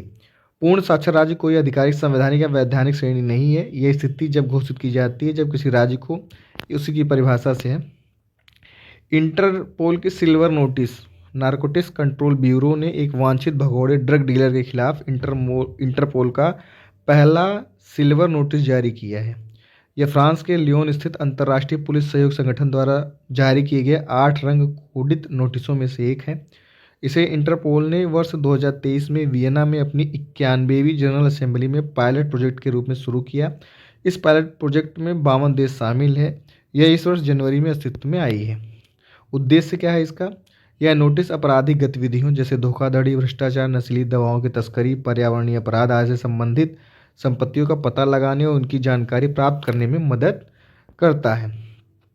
फर्स्ट मिलेनियल संत महत्वपूर्ण है। पॉप लियो ने गॉड इन्फ्लुएंसर के रूप में जाने जाने वाले किशोर कार्लो एक्सियूटिव को पहला मिलेनियल संत घोषित किया। इसके अतिरिक्त पोप ने पियर जियोर्जियो फ्रेसाती को भी संत घोषित किया है, जिनका वर्ष 1924 में निधन हो गया था, जिन्हें उनके धर्मार्थ कार्यों के लिए व्यापक रूप से जाना जाता था।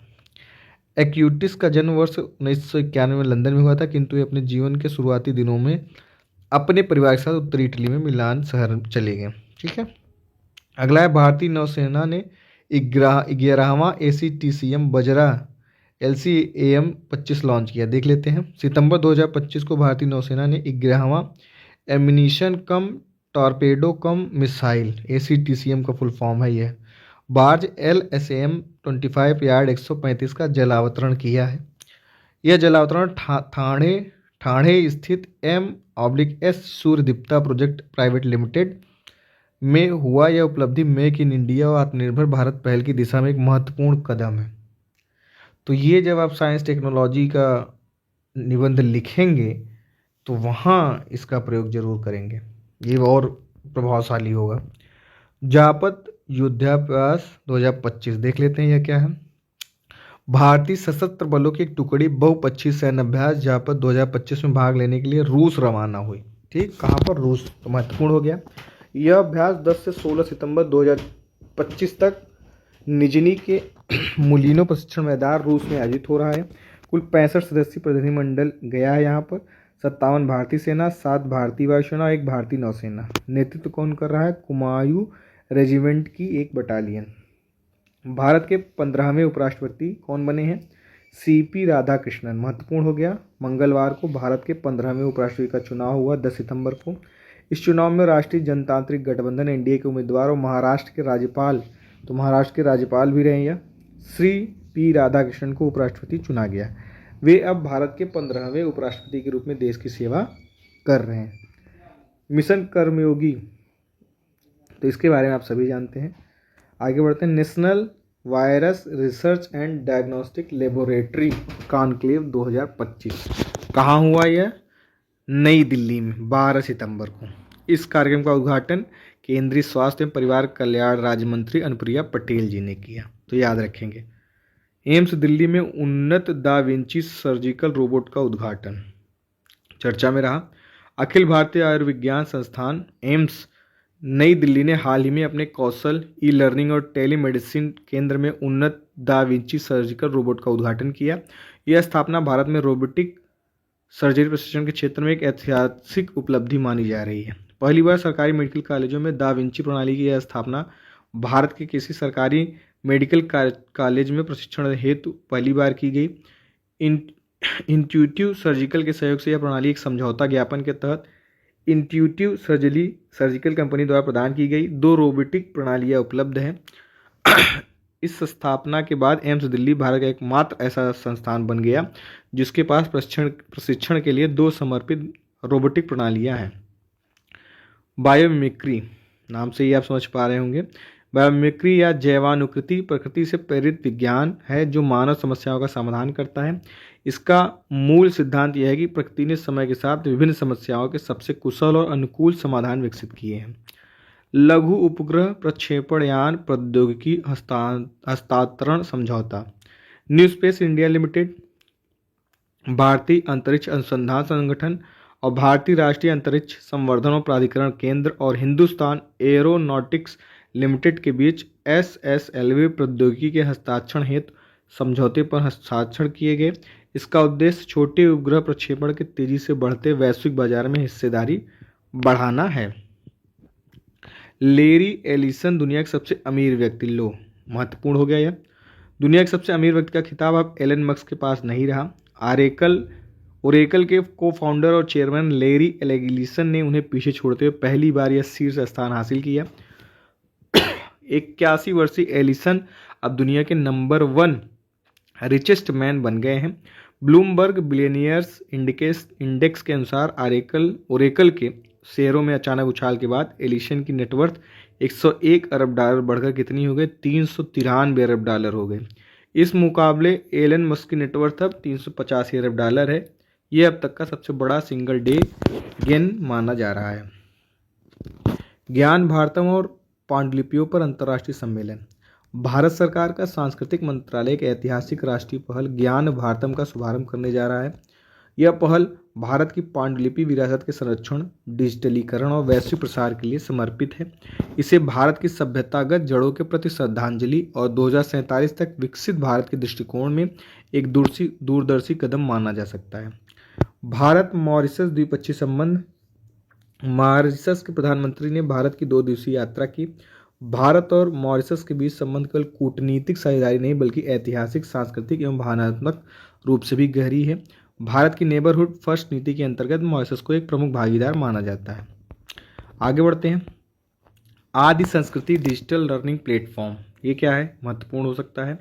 भारत की जनजाति कला एवं संस्कृति को सहेजने और वैश्विक मंच पर पहुंचाने के लिए जनजाति कार्य मंत्रालय ने 10 सितंबर 2025 को भारत मंडपम नई दिल्ली में आयोजित राष्ट्रीय सम्मेलन आदि कर्मयोगी अभियान के अवसर पर आदि संस्कृति का शुभारंभ किया। महत्वपूर्ण हो गया। इसका उद्घाटन किसने किया? राज्य मंत्री श्री दुर्गादास उइके द्वारा किया गया। यह पहल दुनिया का पहला जनजाति संस्कृति के लिए डिजिटल विश्वविद्यालय मानी जा रही है। तो पहला है तो महत्वपूर्ण हो जाता है। मैं हमेशा कहता हूँ अगर कोई चीज़ पहली है, चाहे वो वर्ल्ड के परिप्रेक्ष्य में हो चाहे अपने देश के परिप्रेक्ष्य में, वो महत्वपूर्ण हो जाती है। जेद्दा में सेजेक्स 2025 का शुभारंभ देखते हैं। भारत ने सऊदी अरब और खाड़ी सहयोग परिषद देशों के साथ आभूषण व्यापार को बढ़ावा देने के लिए जेद्दा में सेजेक्स 2025 की शुरुआत की। यह प्रदर्शनी रत्न एवं आभूषण निर्यात संवर्धन परिषद द्वारा जेद्दा स्थित भारतीय वाणिज्य दूतावास, रियाद स्थित भारतीय दूतावास और वाणिज्य एवं उद्योग मंत्रालय के सहयोग से आयोजित की जा रही है। यह आयोजन भारत सऊदी द्विपक्षीय व्यापार को गहरा करने और वैश्विक आभूषण बाजार में भारत की स्थिति को और सुदृढ़ करने का ऐतिहासिक कदम है। फास्ट ट्रैक इमिग्रेशन कार्यक्रम का शुभारंभ। हाल ही में केंद्रीय गृह मंत्री अमित शाह जी ने वीडियो कॉन्फ्रेंसिंग के माध्यम से लखनऊ, तिरुवनंतपुरम, त्रिची, कालीकट और अमृतसर हवाई अड्डों पर fast track immigration trusted traveller programme का शुभारंभ किया। तो कहाँ कहाँ हुआ ये महत्वपूर्ण है, याद रखेंगे। लखनऊ, तिरुवनंतपुरम, त्रिची, कालीकट और अमृतसर। इस कार्यक्रम का उद्देश्य यात्रियों, विशेषकर भारतीय नागरिकों और भारत कि विदेशी नागरिकों के लिए आवर्जन प्रक्रिया को तेज, सुगम और सुरक्षित बनाना है। राष्ट्रीय हिंदी दिवस 14 सितंबर को मनाया जाता है। इस दिन को मनाने का मुख्य उद्देश्य हिंदी भाषा, मतलब उसी के बारे में बातें की गई है। भारत की राजभाषा बनाने का निर्णय कब लिया गया था? 14 सितंबर 1949 को। कश्मीर से दिल्ली दैनिक पार्सल ट्रेन सेवा। हाल ही में केंद्रीय रेल मंत्री अश्विनी वैष्णव ने कश्मीर घाटी बडगाम से दिल्ली आदर्श नगर तक दैनिक पार्सल ट्रेन सेवा शुरू करने की घोषणा की। यह कदम जम्मू कश्मीर के किसानों और कारीगरों के लिए एक आर्थिक व सामाजिक रूप से महत्वपूर्ण पहल है, जो देश भर में उनके उत्पादों को नए बाजार उपलब्ध कराएगा। तो ये महत्वपूर्ण पहल है जम्मू कश्मीर के लिए। स्टार मिसाइल, ये क्या है? स्टार मिसाइल प्रशिक्षण के लिए महंगी आयातित लक्ष्य प्रणालियों पर भारत की निर्भरता को समाप्त करता है। सुपरसोनिक टारगेट मिसाइल एक स्वदेशी उच्च गति वाली मिसाइल है जिसे भारत के सशस्त्र बलों के प्रशिक्षण के लिए यथार्थवादी खतरों का अनुकरण करने के लिए डिजाइन किया गया है। इसे रक्षा अनुसंधान एवं विकास संगठन द्वारा विकसित किया गया था। लड़ाकू मिसाइलों के विपरीत स्टार का उद्देश्य दुश्मन के लक्ष्यों को नष्ट करना नहीं, बल्कि यह दुश्मन की नकल करता है, जिससे हमारी सेनाओं को वास्तविक समय में अवरोधन का अभ्यास करने में मदद मिले। बैरागी सेरांग रेल लाइन महत्वपूर्ण हो गई। मिजोरम की पहली रेलवे लाइन, पहली है, महत्वपूर्ण हो गई, एकदम लिख कर नोट कर लीजिए। प्रधानमंत्री ने हाल ही में मिजोरम की पहली railway line Bairabi Sairang broad gauge परियोजना का उद्घाटन किया, जो राज्य की कनेक्टिविटी यात्रा में एक ऐतिहासिक क्षण है। यह असम मिजोरम सीमा पर बैराबी से सेरांग तक कनेक्टिविटी का विस्तार करता है, जो आइजोल मिजोरम की राजधानी से सिर्फ 20 किलोमीटर दूर है, जो पहली बार राज्य की राजधानी को भारत के रेलवे नेटवर्क से सीधे जोड़ता है। तो महत्वपूर्ण हो गया बैराबी सेरंग रेल योजना। जमा प्रमाण पत्र, पिछले कुछ महीनों में बैंकों द्वारा जमा प्रमाण पत्र जारी करने में तेजी से गिरावट आई है, जिसके म्यूचुअल फंडों को धन जमा करने के लिए ट्रेजरी बिल और वाणिज्यिक पत्रों जैसे वैकल्पिक मुद्रा बाजार साधनों की तलाश करनी पड़ रही है। यह एक निश्चित आय वाला वित्तीय उपकरण है जो भारतीय रिजर्व बैंक द्वारा शासित होता है और डीमैट रूप में जारी किया जाता है। एर्रामट्टी डिब्बालू, ये क्या है? हाल ही में आंध्र प्रदेश के एर्रामट्टी डिब्बालू लाल रेत के टीले को यूनेस्को की विश्व धरोहर स्थलों में अस्थायी सूची में शामिल किया गया। वेरी इंपॉर्टेंट हो गया, लिख लीजिएगा। आंध्र प्रदेश का एर्रामट्टी डिब्बालू लाल रेत का एक टीला है। एर्रामट्टी डिब्बालू, जिसे लाल रेत के टीले के नाम से भी जाना जाता है, आंध्र प्रदेश में विशाखापट्टनम के निकट समुद्री तट पर स्थित है। यूनेस्को की विश्व धरोहर स्थलों की अस्थायी सूची में इसे शामिल किया गया है। एपिजेनेटिक्स जीन के अनुक्रम में कोई परिवर्तन किए बिना जीन की अभिव्यक्ति में होने वाले परिवर्तनों का अध्ययन है। चर्चा में रहा, इसलिए यह महत्वपूर्ण हुआ। विश्व मुक्केबाजी चैंपियन महत्वपूर्ण हो गया। 25 कहाँ हुआ? जैस्मिन लेम्बोरियो ने लिवरपूल यूनाइटेड किंगडम, याद रखेंगे कहाँ पर? लिवरपूल यूनाइटेड किंगडम में आयोजित 2025 विश्व मुक्केबाजी चैंपियनशिप में 57 किग्रा महिला वर्ग में स्वर्ण पदक जीता। किसने? जैस्मिन लेम्बोरिया ने। यह उनकी पेरिस ओलंपिक 2024 में शुरुआती हार के बाद शानदार वापसी है। यह हार गई थी।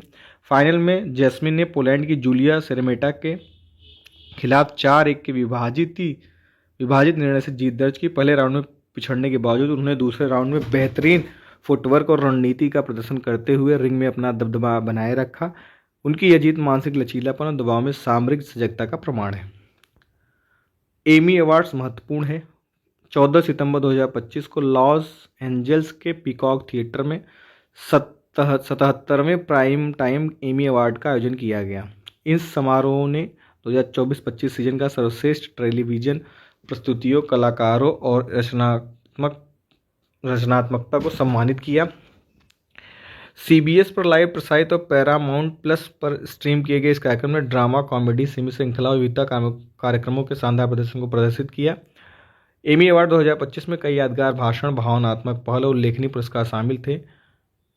शो जैसे सेवरेंस, इसकी मेन बात ठीक है कुछ ये छूट गई इसमें। भारतीय नौसेना में पनडुब्बी रोधी युद्धपोत आंध्रदूत शामिल। हाल ही में कोलकाता स्थित garden rich ship builders and engineers द्वारा निर्मित पनडुब्बी रोधी युद्धक जहाज आंद्रोत महत्वपूर्ण हो गया को नौसेनाओं को सौंपा गया। कोलकाता के स्थित garden rich ship builders and engineer द्वारा निर्मित है। यह पनडुब्बी रोधी युद्धपोत है, 77 मीटर लंबा है। टॉर्पेडो पनडुब्बियों का प्रभावी पता लगाने और उन्हें नष्ट करने के लिए है। ASW रॉकेट, समुद्र में पनडुब्बियों के खिलाफ रॉकेट हमले की सुविधा है, उन्नत सोनार, ये सब इसमें समाहित है। किसमें? आंद्रोज। अहमदाबाद के नारनपुरा में खेल परिसर का उद्घाटन। हाल ही में केंद्रीय गृह एवं सहकारिता मंत्री श्री अमित शाह ने अहमदाबाद के नारायणपुरा में लगभग 825 करोड़ की लागत से निर्मित वीर सावरकर खेल परिसर का उद्घाटन किया। इस अवसर पर गुजरात के मुख्यमंत्री श्री भूपेंद्र पटेल, केंद्रीय युवा कार्यक्रम एवं खेल मंत्री डॉक्टर मनसुख मंडाविया, गुजरात के गृह राज्य मंत्री श्री हर्ष संघवी उपस्थित थे। श्री शाह ने उद्घाटन समारोह में कहा कि यह परिसर भारत का सबसे बड़ा और दुनिया के आधुनिक खेल परिसर में थे। ये अपनी बात वही। राष्ट्रीय इंजीनियरिंग दिवस। प्रधानमंत्री नरेंद्र मोदी और केंद्रीय गृह मंत्री अमित शाह ने आज इंजीनियरिंग दिवस के अवसर पर भारत रत्न एम विश्वेश्वरैया को श्रद्धांजलि दी। कब? 15 सितंबर को। तो इतना याद रखना है, राष्ट्रीय इंजीनियरिंग दिवस कब है? 15 सितंबर को। ग्रेट इथियोपियन रेनेसा बांध। इथियोपिया के प्रधानमंत्री अबी अहमद ने ब्लू नील नदी पर अफ्रीका की सबसे बड़ी जल विद्युत परियोजना ग्रैंड इथियोपियन रेनेसा बांध का उद्घाटन किया। ठीक है, यह ब्लू नदी पर स्थित है। क्षमता इसकी 5150 मेगावाट और लागत $4 अरब की। इथियोपिया को बिजली जरूरतों और क्षेत्रीय बिजली निर्यात के लिए महत्वपूर्ण है। राष्ट्रीय गौरव और आर्थिक परिवर्तन का यह प्रतीक है। एडफॉल्सी वैक्स।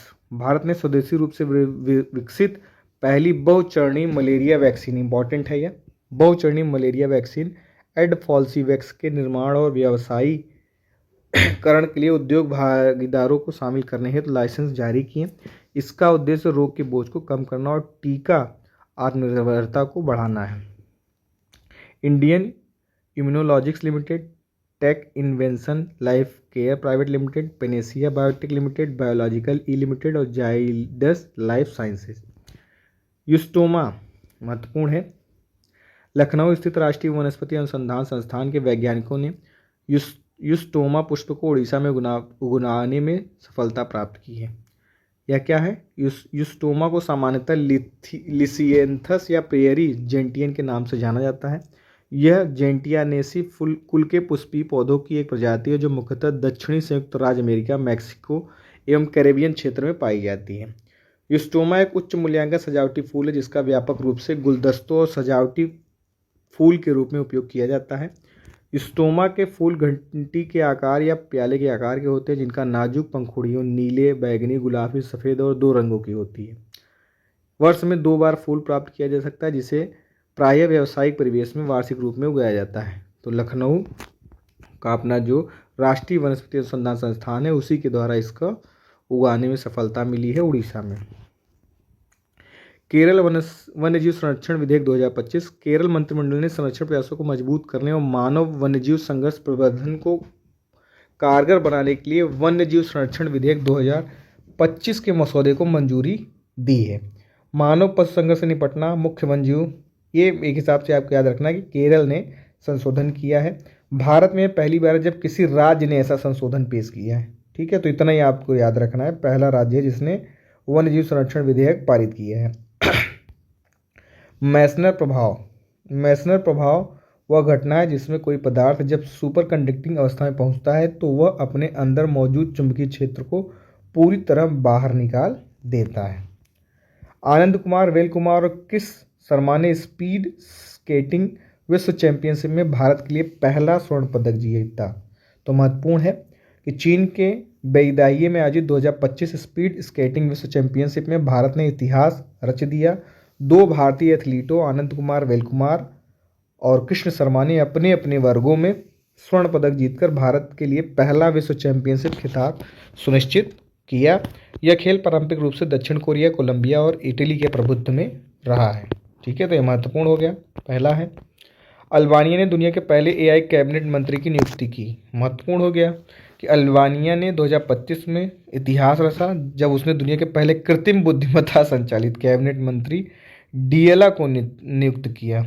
ठीक है, वाह, मंत्री भी अब कृत्रिम बुद्धिमत्ता वाले हो गए। यह कदम डिजिटल शासन में नवाचार और भ्रष्टाचार कम करने की दिशा में महत्वपूर्ण माना जा रहा है। प्रधानमंत्री एडी रामा ने तिराना में सोशलिस्ट पार्टी की बैठक में डिएला को सार्वजनिक खरीद और निविदाओं का प्रबंधन सौंपा। अब ऐसे ही होगा, सब घर में बैठे रहेंगे, सब कृत्रिम रूप से सारे कार्य होते रहेंगे।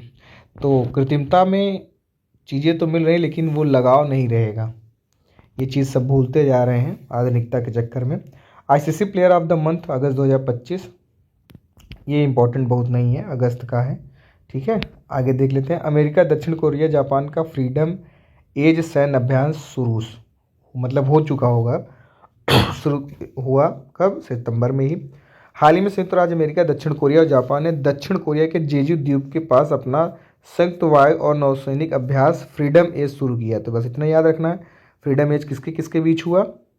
अमेरिका, संयुक्त राज्य अमेरिका, दक्षिण कोरिया और जापान के बीच, दक्षिण कोरिया के जेजू द्वीप में।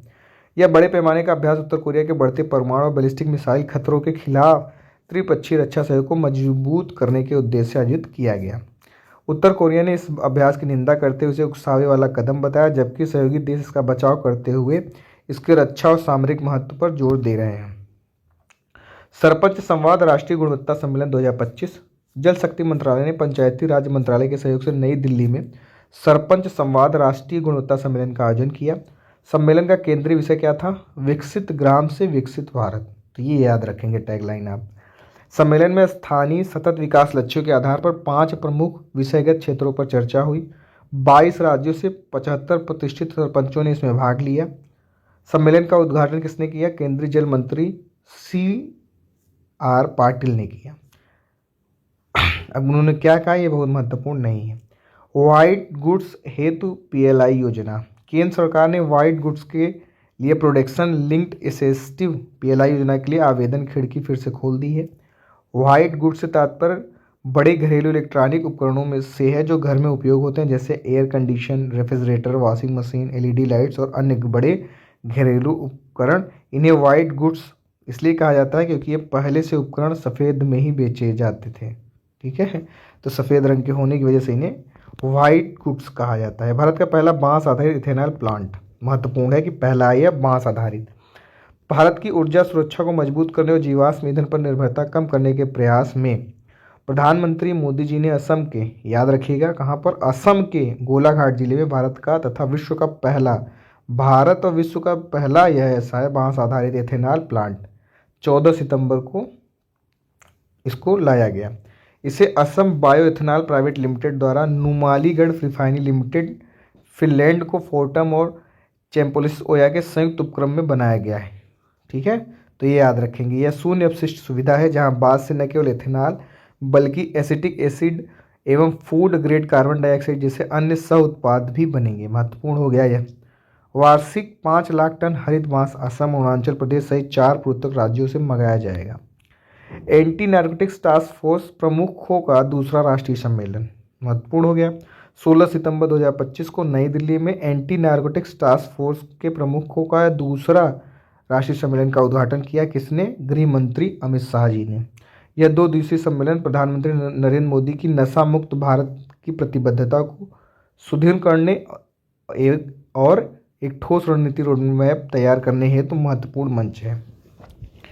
बंजारा समुदाय। महाराष्ट्र सरकार द्वारा मराठों को दस्तावेजी प्रमाणों के साथ कुणबी प्रमाण पत्र प्राप्त जारी करने के निर्णय के बाद बंजारा समुदाय ने अनुसूचित जनजाति के दर्जे की मांग को लेकर विरोध प्रदर्शन किया। महाराष्ट्र के विभिन्न हिस्सों जैसे बुलढाणा, यवतमाल एवं अमरावती में इस समुदाय की अच्छी आबादी है। महाराष्ट्र में यह समुदाय अभी अन्य पिछड़ा वर्ग सूची में है। अब यह क्या कर रहा है कि हमें पिछड़ा वर्ग, अनुसूचित जाति में वर्गित किया जाए, जबकि यह आंध्र प्रदेश, तेलंगाना और उड़ीसा में ST का दर्जा प्रदान किया जा चुका है इन्हें, जबकि महाराष्ट्र में नहीं है, इसलिए इसका विरोध हो रहा है। भारत का बाह्य प्रत्यक्ष विदेशी निवेश तथा टैक्स हेवन देश, महत्वपूर्ण है यह। भारतीय रिजर्व बैंक के आंकड़ों के विश्लेषण के अनुसार 2023-24 में भारत का लगभग 56% भारत प्रत्यक्ष विदेशी निवेश निम्न कर वाले क्षेत्राधिकारों जैसे सिंगापुर, मॉरिशस, संयुक्त अरब अमीरात, नीदरलैंड, यूनाइटेड किंगडम एवं स्विट्जरलैंड में था। इनको प्राय टैक्स हेवन देश कहा जाता है। भारत का बाह्य प्रत्यक्ष विदेशी निवेश लगातार बढ़ा है। कंपनियां रणनीतिक अधिग्रहण, तकनीकी बाजार एवं संसाधनों तक पहुंच के लिए विदेशों में निवेश बढ़ा रही हैं। भारत 2023-24 में कुल 3,488.5 करोड़ के बाह्य प्रत्यक्ष विदेशी निवेश में लगभग 1946 करोड़ इंटैक्स 7 देशों में किए गए हैं। भारत सिंगापुर द्विपक्षीय संबंध। सितंबर 2025 में सिंगापुर के प्रधानमंत्री लारेस वोंग ने भारत की आधिकारिक यात्रा की। यह दोनों देशों के कूटनीतिक संबंधों की कौन सी 60वीं वर्षगांठ है। 2 से 4 सितंबर 2025 को सिंगापुर के प्रधानमंत्री ने भारत की यात्रा की। नरेंद्र मोदी जी के आमंत्रण पर ये आए हुए थे। उन्होंने राष्ट्रपति द्रौपदी मुर्मू से मुलाकात की, राजघाट जाकर महात्मा गांधी जी को श्रद्धांजलि दी और विदेश मंत्री डॉक्टर एस जयशंकर से भी वार्ता की। नई दिल्ली में हैदराबाद हाउस में द्विपक्षीय वार्ता के बाद कई समझौता ज्ञापन का आदान प्रदान हुआ। स्वस्थ नारी सशक्त परिवार अभियान। 17 सितंबर 2025 को केंद्र सरकार ने स्वस्थ नारी सशक्त परिवार अभियान की शुरुआत की। ये डेट महत्वपूर्ण है, 17 सितंबर। महिलाओं, किशोरियों, बच्चों के लिए स्वास्थ्य सेवा और पोषण सेवाओं को मजबूत करना। महिलाओं के स्वास्थ्य संबंधी मुद्दों जैसे एनीमिया, उच्च रक्तचाप, मधुमेह और कैंसर की व्यापक जांच सुनिश्चित करना। मातृ एवं शिशु मृत्यु दर को कम करने के लिए टीकाकरण प्रयासों और पोषण संबंधी लाभों को बढ़ावा देना। पारदर्शिता और दक्षता सुनिश्चित करने के लिए सशक्त पोर्टल के माध्यम से वास्तविक समय की निगरानी पर काम करना है। मानसिक स्वास्थ्य व विश्व स्वास्थ्य संगठन की रिपोर्ट देख लेते हैं कि विश्व स्वास्थ्य संगठन द्वारा जारी आंकड़ों के अनुसार वैश्विक स्तर पर 1 अरब से अधिक लोग मानसिक स्वास्थ्य विकारों का सामना कर रहे हैं। जो हालिया रिपोर्ट है देख लेते हैं कि WHO द्वारा 2 भागों वर्ल्ड मेंटल हेल्थ टुडे और मेंटल हेल्थ एटलस 2024 में प्रकाशित रिपोर्ट मानसिक स्वास्थ्य में प्रगति के साथ दुनिया भर में मानसिक स्वास्थ्य स्थितियों से निपटने में महत्वपूर्ण कमियों को भी उजागर किया है। यही बात इसमें कही गई है। एनेबलिंग टेक्नोलॉजी, ये क्या है भैया? एनेबलिंग टेक्नोलॉजी वह तकनीक है जो अन्य नई तकनीकों, उत्पादों या सेवाओं के विकास और कार्यान्वयन को संभव बनाती है। एक स्टेप आगे है।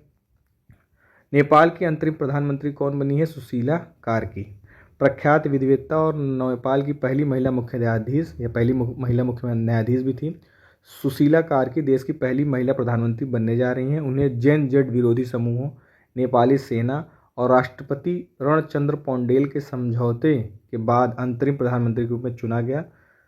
73 वर्षीय कार्की को 22 सितंबर 2025 को शपथ दिलाई गई। मिंत्रा और सौरभ गांगुली ने सौरम्य एथनिक बियर ब्रांड लॉन्च किया। ये लो। फैशन ई कॉमर्स दिग्गज मिंत्रा ने त्योहारों के मौसम में पूर्व भारतीय क्रिकेट कप्तान सौरभ गांगुली के साथ मिलकर एक नया premium ethnic beer brand Saurgya launch किया। यह लॉन्च दुर्गा पूजा से ठीक पहले हुआ, जो भारत के सबसे बड़े सांस्कृतिक और खरीदारी मौसम में से एक है। इस कदम से मिंत्रा का क्षेत्रीय लग्जरी फैशन में विस्तार और सेलिब्रिटी आधारित ब्रांड रणनीति स्पष्ट होती है। पैसिफिक रिच 2025 अभ्यास, ये महत्वपूर्ण है, देख लेते हैं। भारतीय नौसेना का नवीनतम स्वदेश निर्मित डाइविंग सपोर्ट वेसल INS निस्तार हाल ही में सिंगापुर में आयोजित बहुराष्ट्रीय अभ्यास पैसिफिक रिच कहाँ हुआ? सिंगापुर में। कौन गया? INS निस्तार। ठीक है, सक्रिय रूप से भाग ले। इस अभ्यास में 40 से अधिक देश पनडुब्बी बचाव कार्यों और समुद्री सुरक्षा पर सहयोग कर रहे हैं। भारत की भागीदारी अंतर्राष्ट्रीय नौसैनिक सहयोग और पानी के भीतर आपातकालीन तैयारियों में उसकी बढ़ती भूमिका को दर्शाता है। 5वां तटरक्षण वैश्विक शिखर सम्मेलन महत्वपूर्ण हो गया। भारतीय शहर चेन्नई ने 2027 में 5वें तटरक्षण वैश्विक शिखर सम्मेलन की मेजबानी करेगा 2027 में। यह आयोजन भारतीय तटरक्षण बल की 50वीं वर्षगांठ के अवसर पर किया जाएगा। शिखर सम्मेलन का उद्देश्य क्या है? अंतर्राष्ट्रीय समुद्री सहयोग को मजबूत करना और समुद्र में उभरती चुनौतियों से निपटना। यह निर्णय 2025 में रोम में आयोजित 4थे CGGS में सर्वसम्मति से लिया गया। इसमें 115 देशों अंतर्राष्ट्रीय संगठनों ने भाग लिया। 3I एटलस और ओumuamua धूमकेतु या एलियन तकनीक। हमारे सौरमंडल में एक नया अंतरतारकीय पिंड 3I एटलस देखा गया है।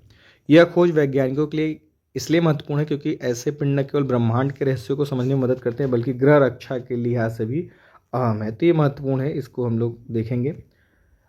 अगला है गौरांगलाल दास दक्षिण कोरिया के नए राजदूत बने हैं। गौरांगलाल दास को दक्षिण कोरिया में भारत का नया राजदूत नियुक्त किया गया। ये 1999 बैच के IFS अधिकारी हैं। वर्तमान पद पे यह संयुक्त सचिव रहे। पूर्वी एशिया प्रभाग, विदेश मंत्रालय, नई दिल्ली में।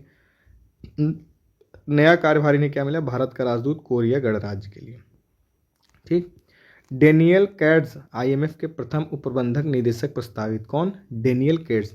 अंतर्राष्ट्रीय मुद्रा कोष की प्रबंध निदेशक क्रिस्टालिया जॉर्जिवा ने अमेरिकी वित्त मंत्री स्कॉट बेसेंट के chief of staff Daniel cats को IMF में प्रथम उप प्रबंध निदेशक के पद पर नियुक्त करने का प्रस्ताव रखा।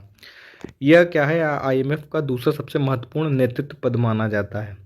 डेनियल कैट्स का वित्त मंत्रालय के साथ एक दशक से अधिक का अनुभव है। देहरादून आपदा 2025। सितंबर 2025 में उत्तराखंड की राजधानी देहरादून में भीषण वर्षा एवं क्लाउड बर्स्ट ने भारी तबाही मचाई। ये आप सभी ने देखा। देहरादून में मसूरी क्षेत्र में लगातार भारी वर्षा के बाद बादल फटने की घटनाएं हुई, जिससे नदियां उफान पर आ गईं। आप अगर अपने ज़िले के ही देख ले प्रयागराज, तो इस बार बजरंगबली लगभग 3 बार स्नान किए। ठीक है, तो खूब डूबोया। इस बार बाढ़ की स्थिति खतरनाक रही। अगर आप पूर्वांचल वाले राज्यों को देखेंगे, बिहार, असम, पश्चिम बंगाल में काफ़ी बाढ़ से प्रभावित रहे लोग। राइनोप्लास्टी एक शल्य चिकित्सा प्रक्रिया है जिसमें नाक की संरचना, आकार या कार्य में सुधार किया जाता है। ठीक है। भारत वेनेजुएला सहयोग नई संभावनाओं की ओर। 14 से 17 सितंबर 2025 के मध्य वेनेजुएला के सूचना एवं संचार प्रौद्योगिकी विकास मंत्री उपमंत्री राउल हर्नांडेज ने भारत का 4 दिवसीय दौरा किया। ठीक है, तो दोनों देशों के बीच क्या कृषि, दवा उद्योग एवं डिजिटल पब्लिक इंफ्रास्ट्रक्चर जैसे क्षेत्रों में पायलट प्रोजेक्ट शुरू करने पर सहमति बनी। संयुक्त कमांडर सम्मेलन 2025 महत्वपूर्ण होगा। कहाँ? कोलकाता में आयोजित कंबाइंड कमांडर्स कॉन्फ्रेंस 2025 में chief of defence staff general Anil Chauhan ने सशस्त्र बलों में लगातार सुधारों की आवश्यकता पर जोर दिया। यह वार्षिक उच्च स्तरीय बैठक है जिसमें तीनों सेनाओं थल, वायु और नौसेना के शीर्ष कमांडर, रक्षा मंत्री और प्रधानमंत्री शामिल होते हैं। इसका उद्देश्य सशस्त्र बलों की रणनीति, तैयारियों, संयुक्त संचालन क्षमता एवं भविष्य की योजनाओं की समीक्षा करना होता है। वर्ष 2025 का सम्मेलन कोलकाता में आयोजित हुआ और इसमें स्पेस, साइबर, इंफॉर्मेशन वारफेयर और स्पेशल ऑपरेशन जैसे नए डोमेन पर चर्चा हुई। ठीक है, अब आगे के लिए अगले वीडियो में 2-3 वीडियो में 1-2 वीडियो में और आपके सितंबर अक्टूबर दोनों खत्म होंगे। ठीक है, जय हिंद। अगला है आपका कि हाल ही में प्रोफेसर प्रदीप कुमार प्रजापति को अखिल भारतीय आयुर्वेद संस्थान का नया निदेशक नियुक्त किया गया। प्रदीप कुमार प्रजापति ने जयपुर स्थित राष्ट्रीय आयुर्वेद संस्थान में सहायक प्रोफेसर के रूप में अपना करियर शुरू किया।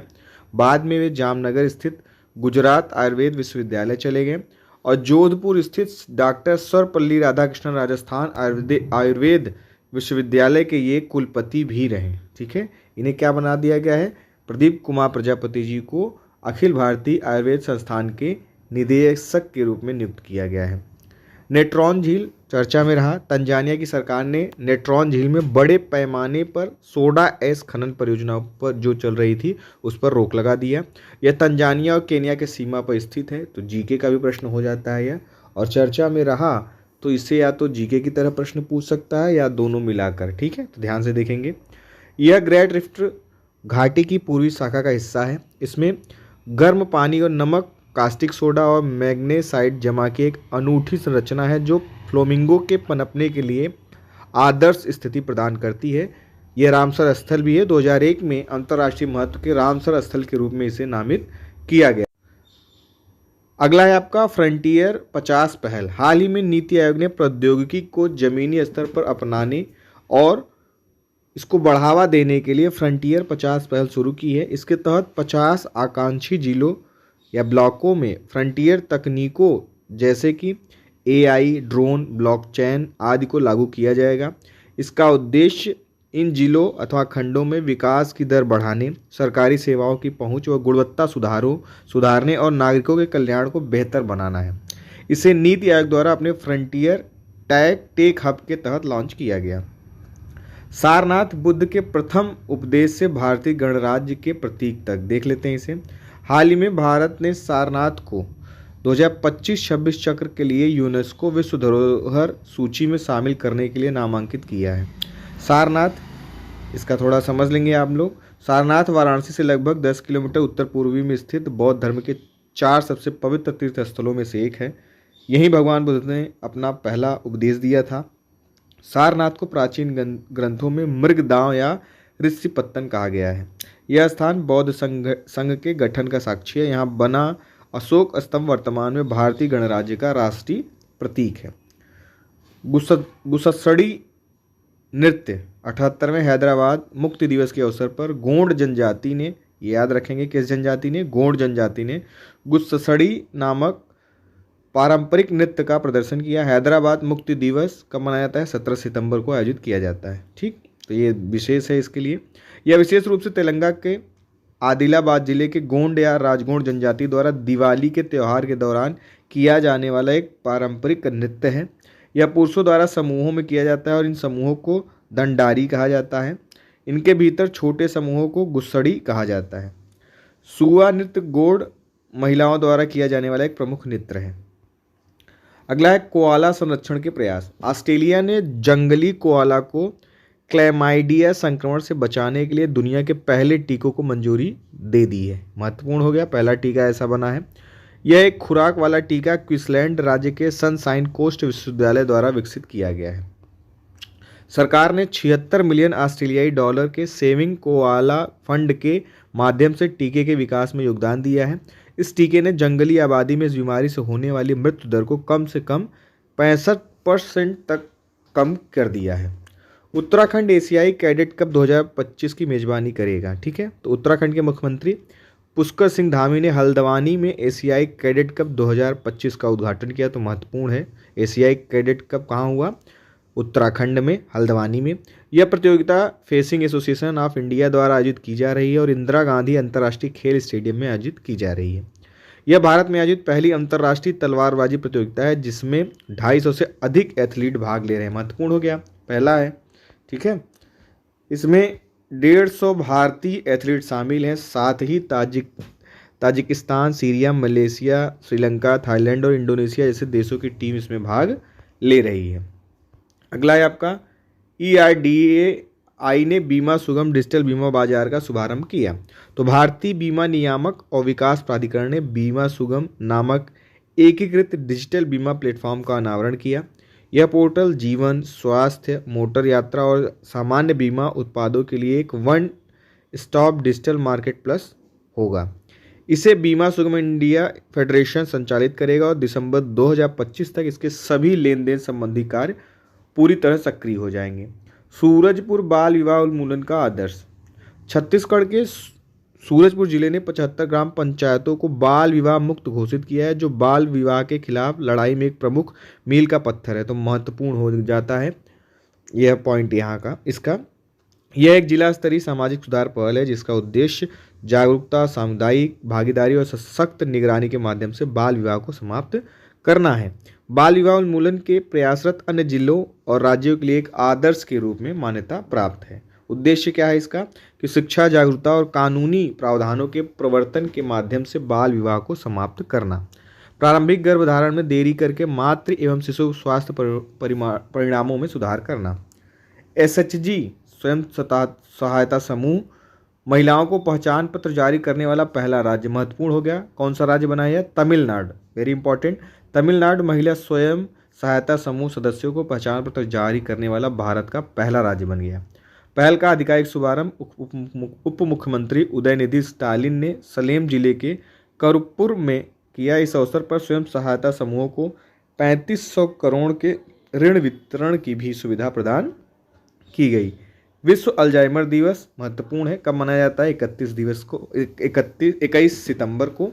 इसका उद्देश्य अल्जाइमर रोग और अन्य डिमेंशिया से जुड़ी जानकारी फैलाना, समाज में जागरूकता बढ़ाना और रोगियों और उनके परिवारों को सहयोग देना है। तो यही विश्व अल्जाइमर दिवस पूछा जा सकता है। तो कब मनाया जाता है? 21 सितंबर को।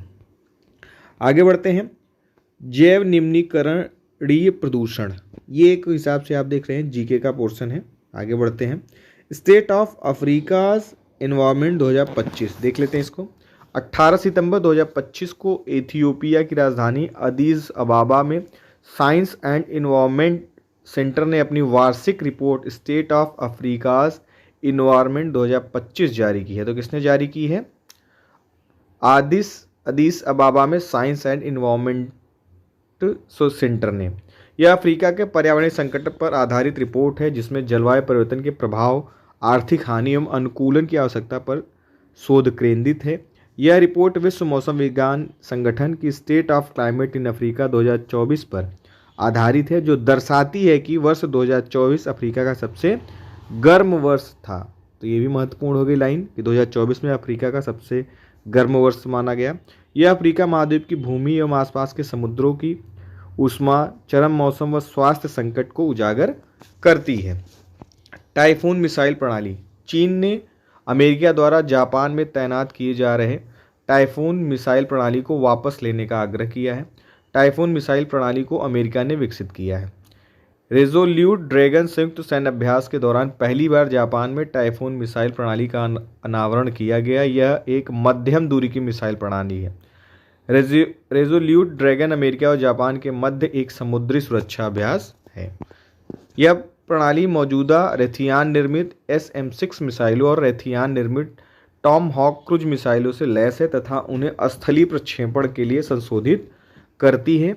SM-6 मिसाइलें 200 किलोमीटर यानी 125 मील से अधिक दूरी पर जहाज़ों या विमानों पर हमला करने के लिए डिजाइन की गई है। भारत त्रिसेवा शिक्षा कोर और संयुक्त सैन्य स्टेशन देख लेते हैं। भारत ने हाल ही में त्रिसेवा शिक्षा कोर के गठन और एक संयुक्त सैन्य स्टेशन स्थापित करने की योजना की घोषणा की है।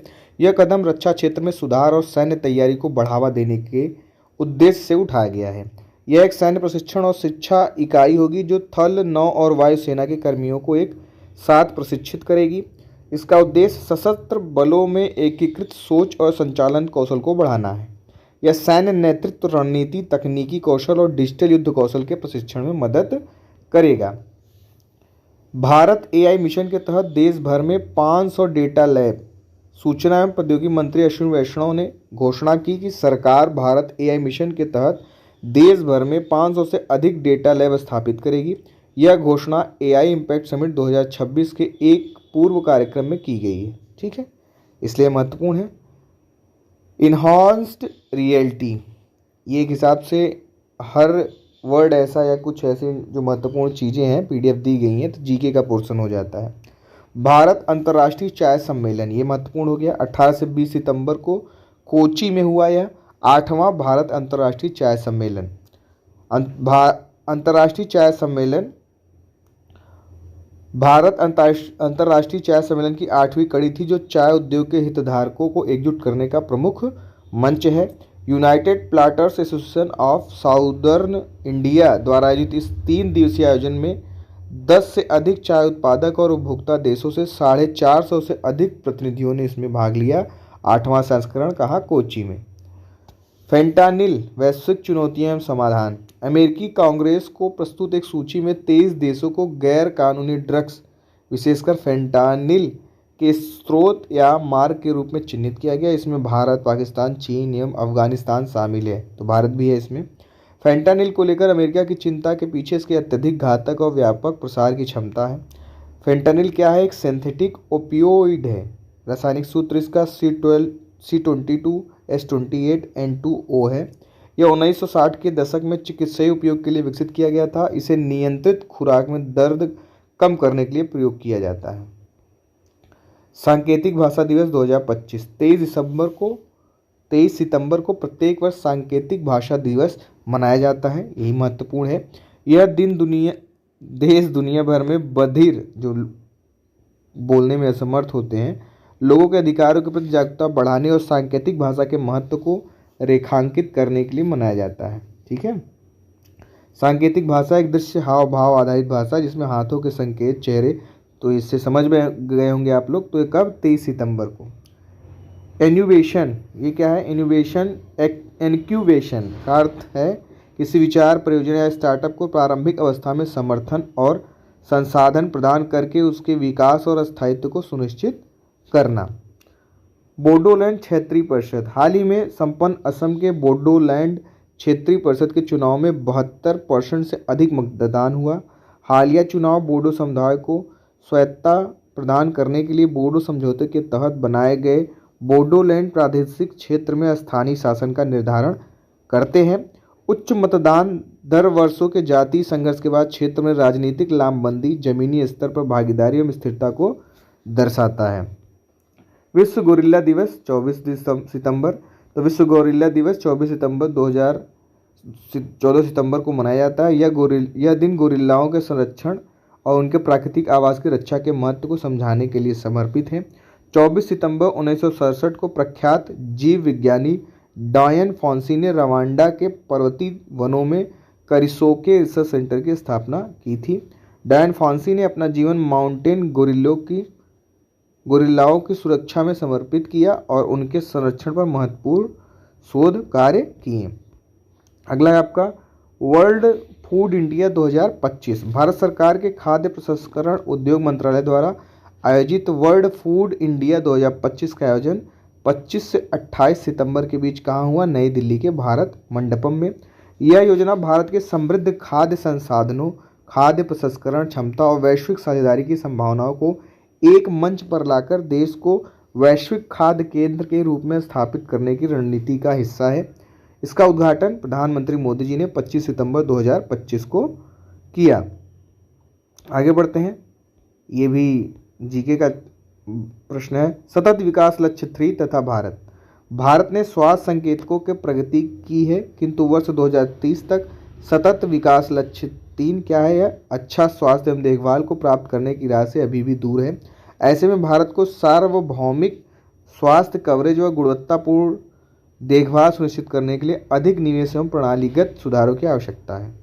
इस वर्ष जून में संयुक्त राष्ट्र विकास कार्यक्रम द्वारा प्रकाशित सतत विकास लक्ष्य सूचकांक में भारत ने अपना सर्वश्रेष्ठ स्थान प्राप्त किया। एसडीजी रिपोर्ट के वर्ष 2025 संस्करण में भारत ने 167 देशों में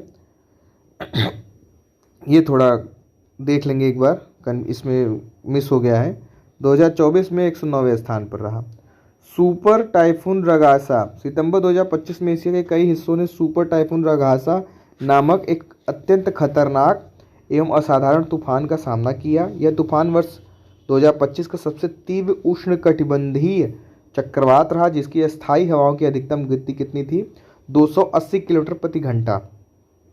इसने हांगकांग एवं दक्षिणी चीन को बुरी तरह प्रभावित किया और लाखों लोगों के जीवन को अस्त व्यस्त कर दिया। रगासा श्रेणी 5 का सुपर टाइफून है, जिसे अब तक के सबसे शक्तिशाली उष्णकटिबंधीय चक्रवातों में गिना जा रहा है। इसकी शुरुआत प्रशांत महासागर में हुई और धीरे धीरे यह ताइवान, फिलीपींस, हांगकांग एवं दक्षिणी चीन की ओर बढ़ता गया। Orange economy. अगला है आपका ओजू जल विद्युत परियोजना।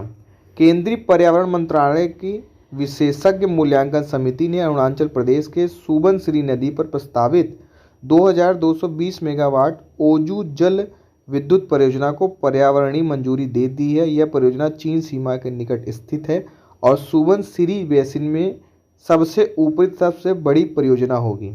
तो कहाँ यह है? अरुणाचल प्रदेश। और किस नदी पर? सुबनसिरी नदी। तो यहाँ से पूछा जा सकता है। इसकी क्षमता कितनी है? 2220 मेगावाट। विकासकर्ता इसका कौन है? Oju Subansiri hydro power corporation private limited. स्वीकृति क्या है कि विशेषज्ञ समिति द्वारा हाइड्रोलॉजी एवं पारिस्थितिकीय प्रवाह डेटा की समीक्षा के बाद इसको स्वीकृति प्रदान की गई।